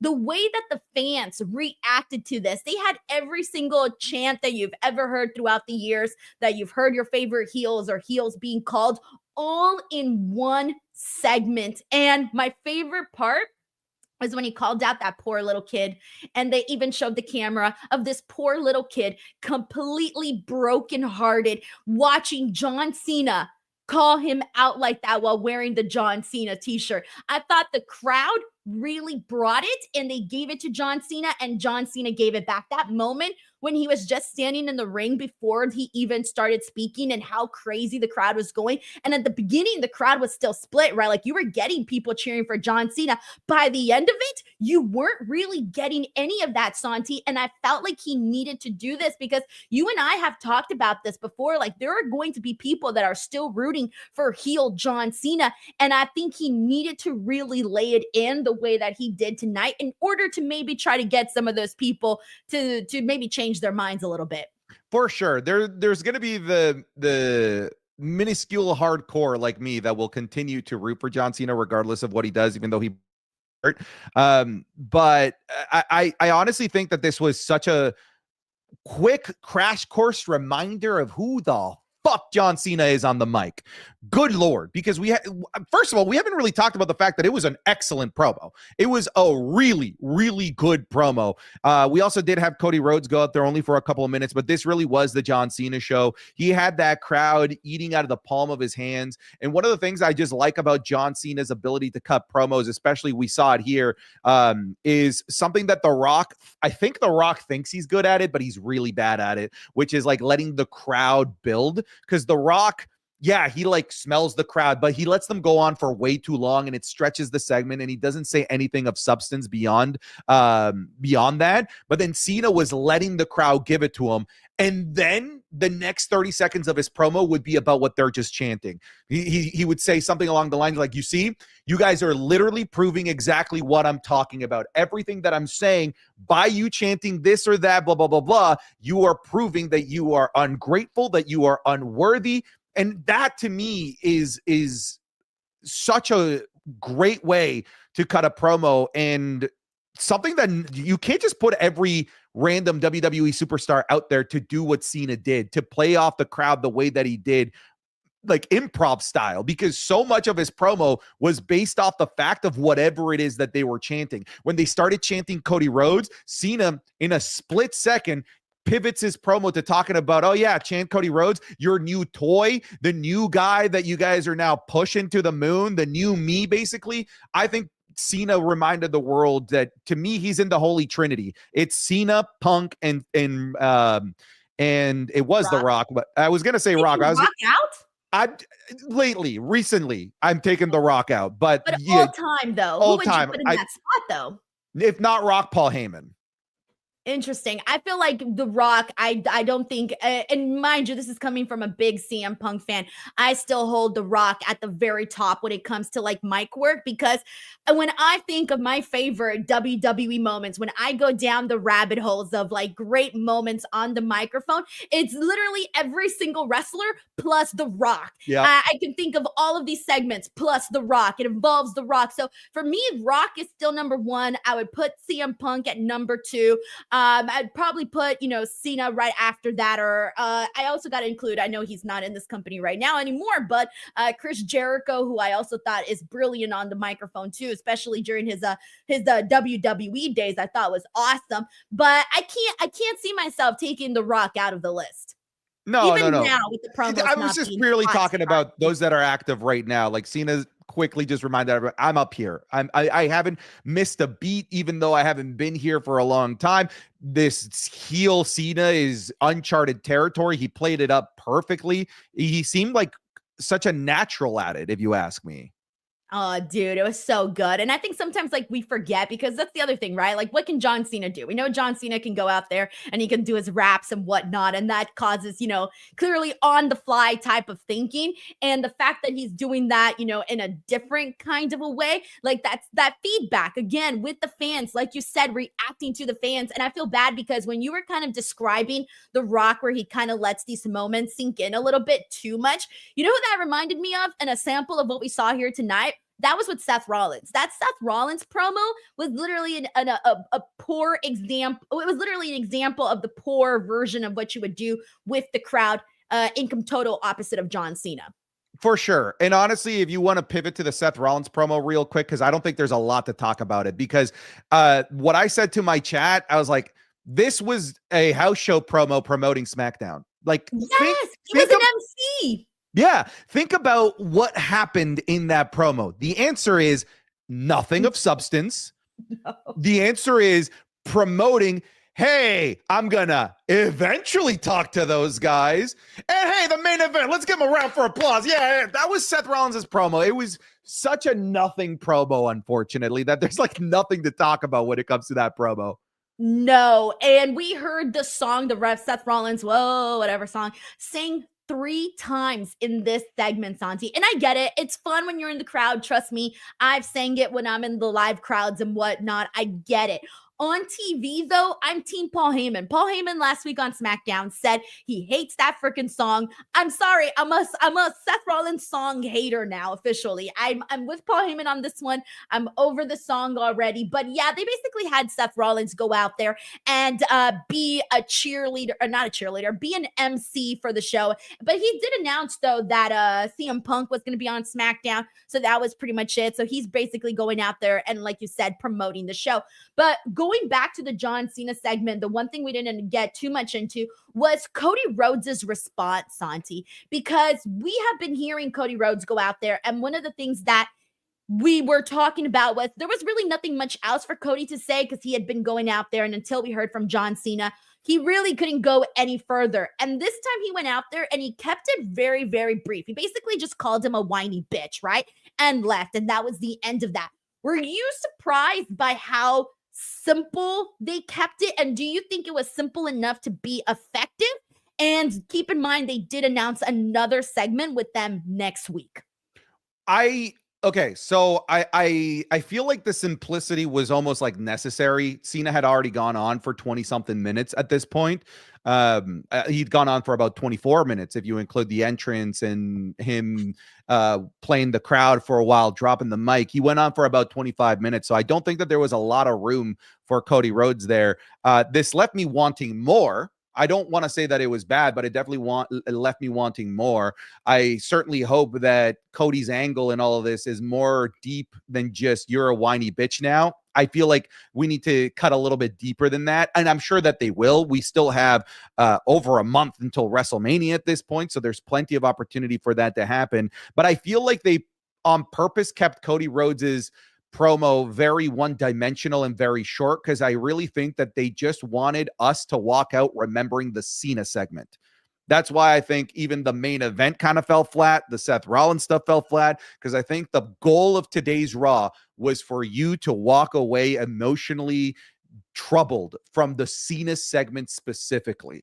I don't think that this was the start of Cena versus Cody. I think this was the unveiling of John Cena as a heel. And then from here, now that we know what kind of character we have, now that Cena unveiled himself and showed his cards for 20 minutes, now we can do Cody versus Cena promos back and forth and actually get into some substance. I feel like Cody was out there to remind you this is a Cody versus Cena match at WrestleMania, create a little bit of excitement for the next time that they meet because we won't need any exposition anymore about the John Cena character. We got that. That's what today was about. The exposition and the unveiling of the Cena character.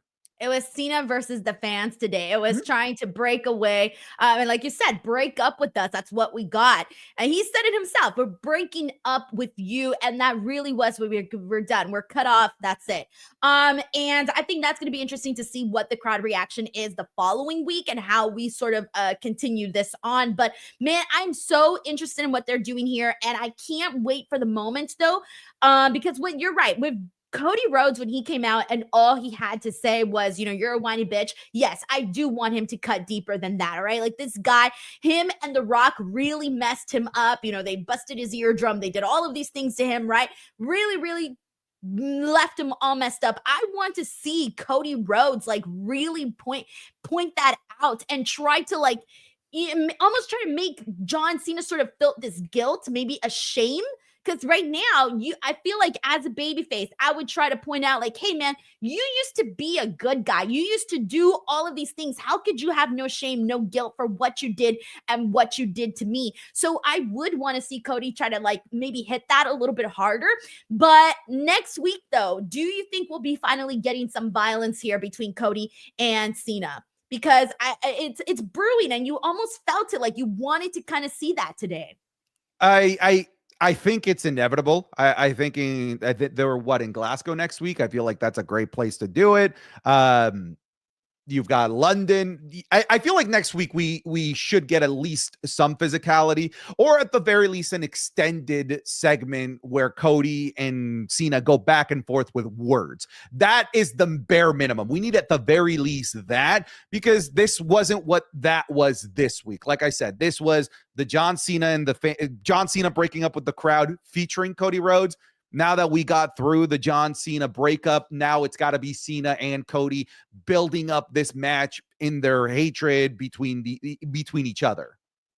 All right, we got a couple of super chats, so let's go right in. We got Christopher Marino, who says, not sure if you mentioned it, but with Raw in Scotland, Joe Hendry has to be Jey's partner, right? And this was a thing that was mentioned by Sam Pyboon earlier on in our watch along. It seems like a couple of people are expecting Joe Hendry to come out there and be Jey Uso's partner in that tag team match that was announced for next week. Of course, we know that Joe Hendry's from Scotland. I personally want to see it. Whether or not it's going to happen, I don't know. But do you think that that's the expectation that people are sort of having going into this matchup, Santi? Or do you feel like, nah, it's probably going to be like Otis or something? I mean, I was expecting just Jimmy Uso, considering the segment that there was between Jimmy and Gunther on SmackDown. Joe Hendry is definitely the dream answer. Joe Hendry is also doesn't make sense. If I'm just being like blunt about the actual WrestleMania story and the feud, It makes sense because of it's Scotland and it's a cool pop. But are we really at a point where Jey Uso's storyline requires the cheap pop? Is that really where we're at with Jey Uso? Because that's what it is. It's not like as if the adding Joe Hendry would help develop and build the storyline. It's cool, but it just seems weird to be using the Royal Rumble winner storyline for the cheap local pop for a guy that's not going to be there the week after. I know that's the thing, though. I think a lot of people are sort of dream fantasizing Joe Hendry in this spot. Like I said, it might just be more of a simple option, but then again, you never know. They've been trying to surprise us, so maybe there's like that what if in the clouds, but don't get your hopes up because you don't want to be like let down if it doesn't happen. I think it's going to be Jimmy. We got Yatik Sahu here. Thank you so much, Yatik. He says, never thought I would hear John Cena do a You People promo, but this one hit differently. It felt like he was talking to the 10-year-old me. Exciting stuff and really had a main event feel. I love it too because he was talking to 10-year-old me who would boo him too, and 10-year-old you, Santi, that would cheer him, you know? It really did. He touched on everybody here today, and I think that was like the great part of it.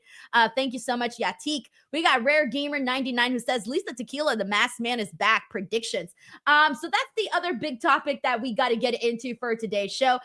We did have we had a lot here in regards to this, but we did end up seeing Chad Gable essentially come out, or excuse me, Luchador. What are they calling him? American? Todo Americano. Okay, there you go. This was after the Rey Mysterio and Dragon Lee match in which they defeated the Creed brothers. He then had the Masked Man come up and beat up both Rey Mysterio and Dragon Lee, suplexing them, headbutt, you name it. Everybody yelled shoosh at him. Any thoughts here, Santi? Did you hear him yell, Silencio? I didn't hear that part. He was on the top rope and did Silencio. Yeah, weird. A lot of similarities to Chad Gable. Maybe, I don't know, maybe they're friends, long lost cousins, but the one thing I can say with certainty is that they are not the same person, clearly, as we saw from last week. Are we moving on to this segment now? Like, are we just going to fully pivot here? What'd you think of the actual tag team match? I thought the tag team match was good. Rey Mysterio, Dragon Lee, like the finish in like 5 minutes was a lot of fun. The Creed brothers, is it you that just doesn't vibe with them? I can't remember who I had this conversation with. I do love Creed brothers. Okay, it's not you. I'm waiting for them to like really show their personalities, because I think once they really do show their personalities, I think they will really become like the it team, because they were the it tag team on NXT. Everybody was like, oh shit, the Creed brothers, like look at the insane moves that they can do. There's sort of been this disconnection though on Monday Night Raw where they haven't really got it as over as I think that they were on NXT. Yeah. But I do still feel like the Creed brothers is the tag team that I'm rooting for. Like they're probably my favorite tag team in general right now in WWE, even though they're not the hottest. Bang on, I'm with you. They're my favorite act right now on Monday Night Raw in that division. I thought that their chemistry with LWO was great. Look, getting to rub shoulders with Rey Mysterio is no joke. And maybe, I don't know where this is going. Is it going to be Rey versus Chad at WrestleMania? Are we setting up LWO versus American Made as a faction match at WrestleMania? Because if I look at like last year's WrestleMania, right, they did have a couple of faction matches. They had, for example, Damage Control versus the Big Three. They had the Pride versus the Final Testament. We don't really have that in this landscape of WrestleMania yet. A lot of singles matches, triple threat matches. I feel like LWO versus American Made might be where they're going to end up going. And if that's the case, I'm excited to see the Creed brothers specifically on that stage. And even Dragon Lee, who, if you remember, got snubbed last second for Andrade. That is true. And it's WrestleMania, and sometimes they just like to throw in a bunch of people in there so they can have a WrestleMania match. So I think you're onto something with that being a close prediction there. Yeah, this was a fun match. Again, I'm rooting for the Creed brothers. I want them to get over. I actually think the pairing with them and Chad Gable's been like the best attempt at doing that, because one of the things that I like, one of the things that I think that the crowd hasn't seen is how much personality Brutus has. Brutus has so much personality, and I don't think that they have shown that yet to the people. So I hope we get to see a little bit more of that. And I think Julius for me, I think he's freaking brilliant in the ring. So he kind of sells me more on that. But we got the heel Mark here who says, I'm sorry, but I was smiling and laughing and enjoying the whole heel segment of John Cena. To me, this was absolutely brilliant, and I loved it. I loved it too, because he just came out on here and just told us off for 20 minutes. Santi, I don't know if you remember when you were a little kid and you got in trouble with your mom and your dad and they went off on you. Not once did my mom go off this much on me, and I behaved kind of bad sometimes, and I didn't even get it this bad the way that we got it from John Cena today. Well, that's lucky. As a Latina, I got beat with belts and any foreign object that my mom could lay a hand on. I'm a product of Latino child abuse. I was just talking about that today. I only got hit one time, and it was with my uncle's size 11 Van shoe, and I never forgot it. Got spanked right on the butt for behaving bad. That was the one time I got hit, and I never forgot it. Here's why I have just trust issues in life in general at my old age now. I broke some little glass figurines that my mom told me don't break them, and I broke them.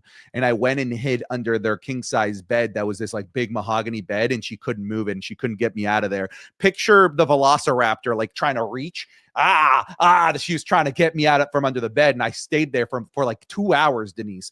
It turned into a hostage negotiation where we got to negotiate how long I was grounded, what things I would lose. Like I was going to lose my N64 and all these things. We came to a verbal agreement that I would come out 2 weeks of grounding, no games, all of this stuff. I couldn't go out. I was like, fair, but I don't get beat, right? You don't get beat. As soon as I crawl within grabbing distance of her, he pulls me out. She already had the belt in the other hand. Whack, whack, whack, whack, whack. That was my life. See, I'm sorry that happened to you, Santi, but you know what? At least lesson was learned. You ain't breaking anything ever again. Tell you that much. I learned. I definitely learned. That's so funny. I got hit only because I fought with my cousin. But to this day, I still think was self-defense, but I ain't even going to get into what caused the fight. I'll tell you what caused the fight, and you tell me if I was in the wrong or if I was in the right. My cousin was bullying me because I was a little meaty, and she was, using, calling me fat, and she was like, you're fat, right? She kept bullying me for it. And finally I snapped and I started fighting my cousin. And mind you, we were at a relative's house. So we made a scene in front of strangers and we started fighting. And so because I was the one that was winning the fight, I was the one who got in trouble for it. And so when I get home, I got hit in the butt with the shoe because I embarrassed the whole family on the trip. But I saw it as self-defense because she was bullying me. And finally, I snapped. So you understand what Cena's going through. I snapped. Yes, you understand. You Cena went through that for 20 years. 20 years. I went for 2 minutes. And I was like, no, I'm going to fight you. So yeah, I've been there. I get it.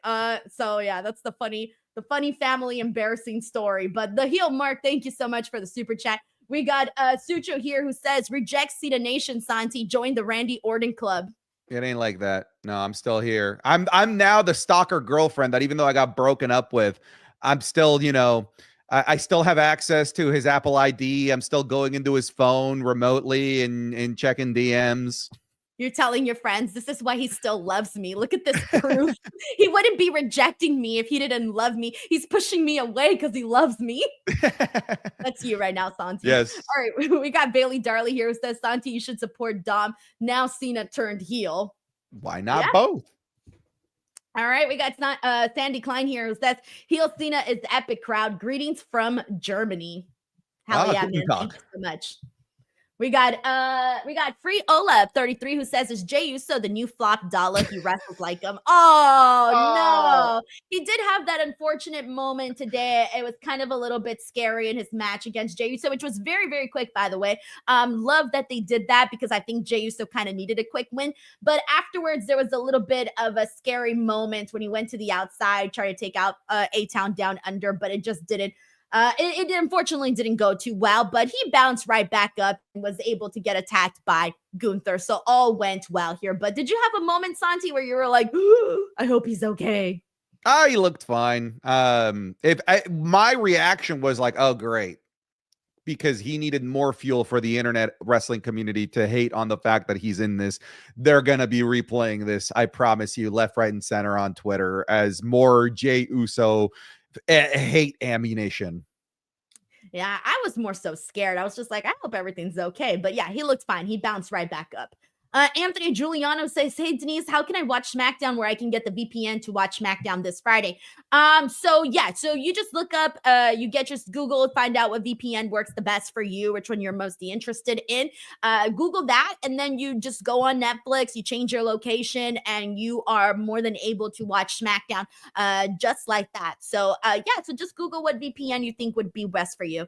Thank you so much, Anthony Giuliano, for asking here. All right, with that being said, let's go ahead and rewind a little bit and let's get into the rest of the show here. So after this Cody John Cena segment, we had a really fun no-holds-barred match between Penta and Ludwig Kaiser that saw Penta defeat Ludwig. I had a good time with this, man. Couple of chair shots, Canadian Destroyer off the middle rope, Penta driver for the win. I thought this one was pretty damn fun. Definitely the best match that he's had with Ludwig Kaiser. How'd you feel about it, Santi? I agree. I also feel like this is one of those matches where you wished you had a VPN if you're American, because they actually had some good stuff during the commercial break. Like the match kept going and it was really good. Ludwig Kaiser looked great in this. I love the Death Valley driver on the announce table. I like the match just in general. The crowd was hyped for it, for the Ludwig European rub, and then they just loved Penta showering him with songs, which was great. But definitely the big talking point is Penta going and calling a shot for the Intercontinental Championship, which I think is great. Why not?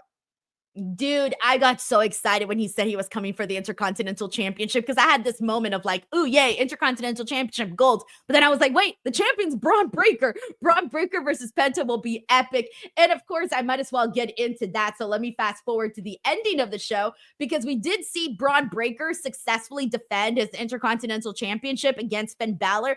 And like many of us expected, the Judgment Day, unfortunately, kind of was the reason that Finn Balor lost because even though Dominic, your boy, tried to help out Finn Balor, in the end, he ended up causing him to fall and hit his little demons. And so that ended up being the reason that Braun Breaker was able to finish him off with a spear and get Frankensteiner and the spear and get the win there. But at the end of the show, we closed off with the lasting image being Braun Breaker and Penta staring across from each other with that Intercontinental Championship. Santi, we have had a lot of teases now at this point with Braun Breaker and AJ Styles, Braun Breaker, and now Penta. They're teasing us a whole lot with what can be for Braun. And I think this is one of those other ones where I'm like, okay, this option here is something I really want to see. But part of me is like, damn, I don't want Braun Breaker to lose his Intercontinental Championship yet. And if Penta goes up for it, I also don't want Penta to lose. So I'm kind of stuck in a situation where I'm like, I like both guys and I want both of them to be champion. Obviously, that cannot happen. But I think if they do this match, this could be a really, really a banger of a match. I agree. And it is sad, for Finn Balor fans that Finn Balor once again just taking the pin to set up somebody else feuding for the thing that we thought that he might have a chance of winning. Penta versus Braun Breaker, that's a dream match in every regard. And I do hope that they pull the trigger on this at WrestleMania as opposed to any of these other European shows or anything like that. I want this to be a WrestleMania because, even though you're mentioning the fact that you don't want either of these guys to lose, like that's pretty cool, to go into a match where you are emotionally invested in both of these guys and you want to see them both win and both lose. That's going to take you on a pretty awesome roller coaster of emotions as a match, but it's also just so indicative of how WWE is using these AEW refugees, if you want to call them that. Like, that's such a vote of confidence. Again, if I'm one of these free agents with the ability to jump to WWE and I see how they're using Penta, that to me has to be appealing at the very minimum, because seeing Penta, start in WWE in the second week of this year and now getting in a main event spot on Monday Night Raw, building up to something big at WrestleMania. To me, that is so awesome for Penta. And I'm in your boat as well, where I don't want either of these guys to lose. I want both of them to win. But I'm also here for whatever ride they take us on, because I just know that match is going to be unbelievably good. Isn't it crazy that, they say the grass is always greener on the other side, right? And on you the made other a really side. good case.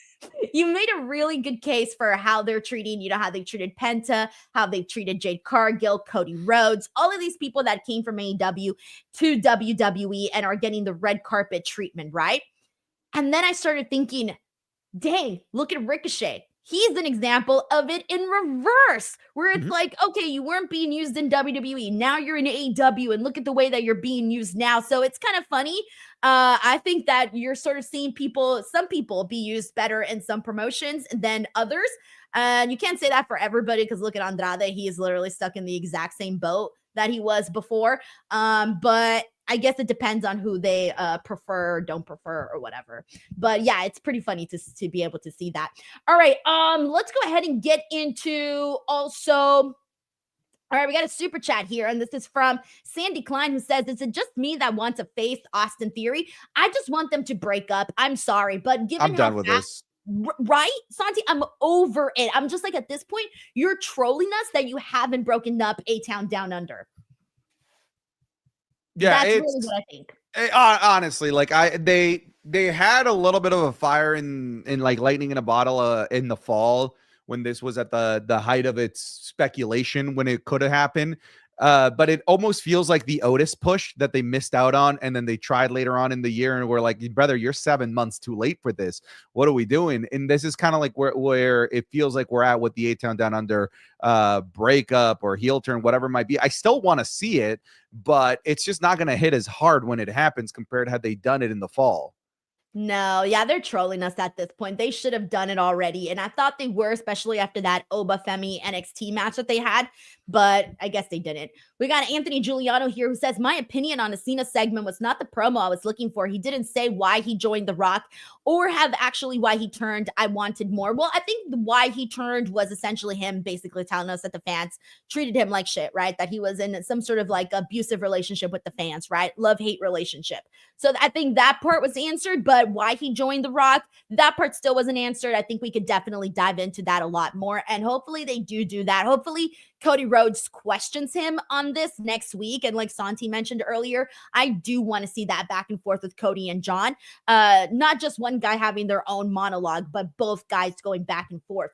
Thank you so much, Anthony. All right, but speaking of people going back and forth, we got to get into this Io Sky and Bianca Belair contract signing. This was a really damn good segment, and I feel like they've really been lighting this up because Rhea goes out there and she just disregarded all the rules that goes into contract signings and just signed contracts herself. Yeah, the law, exactly.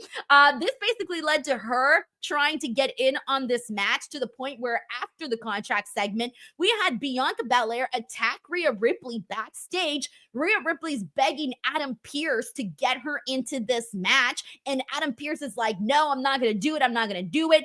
And at this point, I'm trying to figure out when he's actually going to finally say, all right, we're doing it. Like, you're going to be in this match. Because even though she signed her name, as we all know, that's not really how it works. So how we get there, I don't exactly know. But here's what was interesting, Santi. Bianca Belair is still technically a babyface. But in this whole segment, she was being booed up the wazoo. And Io Sky was being cheered like she was the most over person in that room. Maybe aside from Rhea Ripley, of course. But I was very, very impressed with those dynamics. And of course, this is not the first time we've seen this. This has happened before. But still, to see it is pretty interesting. What'd you make of the segment and how everybody reacted to everybody? I mean, I loved it. Whether it's intentional or not, every single week, they keep making Io a bigger star. And I want to believe that it's intentional because I also believe that it was highly necessary to elevate Io Sky week by week as we get to WrestleMania, because we are talking about her going into a triple threat match against the 1A and 1B in terms of popularity in the WWE. Io Sky, as much as you and I love Io Sky, as talented as she is, as much as I believe she's the best in the world right now, she is levels below Bianca and Rhea in terms of overall popularity in the WWE. So seeing these past 2 weeks, her getting the biggest reaction from the crowd, it just keeps bumping her up. And she's eventually, if it keeps going like this, going to get, even if it's just for this feud, to the popularity of Rhea and Bianca Belair. It also does help that Rhea is becoming a very clear black and white heel, right? Like she's going to be the bad guy and the heel of this program, which I think will ultimately also continue to help Io Sky in this situation. Bianca, even though she got booed in this, or not getting the same type of reaction that Io was getting, it's still Bianca Belair, especially once we get stateside, she's still going to get all those reactions, and she's still going to be the most popular thing on any given episode of Friday Night SmackDown. So she's going to be fine. The one that needs the help and is getting the help is Io Sky, because she looked great in that contract signing where she stood up right back to Bianca Belair. The whole thing with the power bomb on the table was great. The fight backstage was awesome. This is one of my favorite feuds going into WrestleMania right now, and they've done it in such a short amount of time. My favorite part of it is Rhea Ripley getting frustrated, right? Because Rhea Ripley is usually, for the most part, she's composed, right? Like, she's this badass. She knows what kind of woman she is. She knows what she brings to the table, and she's usually very secure. Whereas this time she's on a rampage, and she's, mad, and she's angry, and she's frustrated. And unfortunately, it was her fault that she lost her championship belt when she got distracted by Bianca Belair. And so right now we're sort of seeing this loose cannon Rhea Ripley, and I love to see that. So that's been my favorite part of the story. And in regards to Bianca, it feels like, I don't know if it was always the plan to turn Bianca heel at some point, but it feels like because it's what the fans want to see, that they're almost pushing for it to happen. And of course, international fans different than, fans here in the United States and all of that, whatever. But I think that just people overall really want to see Bianca turn heel, to the point where I won't be surprised if WWE does sort of, tweak this storyline a little bit and make Bianca turn heel, whether or not it was the plan already. And if it was the plan already, then good. They got their, all of their cards are going to play out just nicely. But I don't know. It feels to me like they might have to pivot if this wasn't already the plan to turn her heel.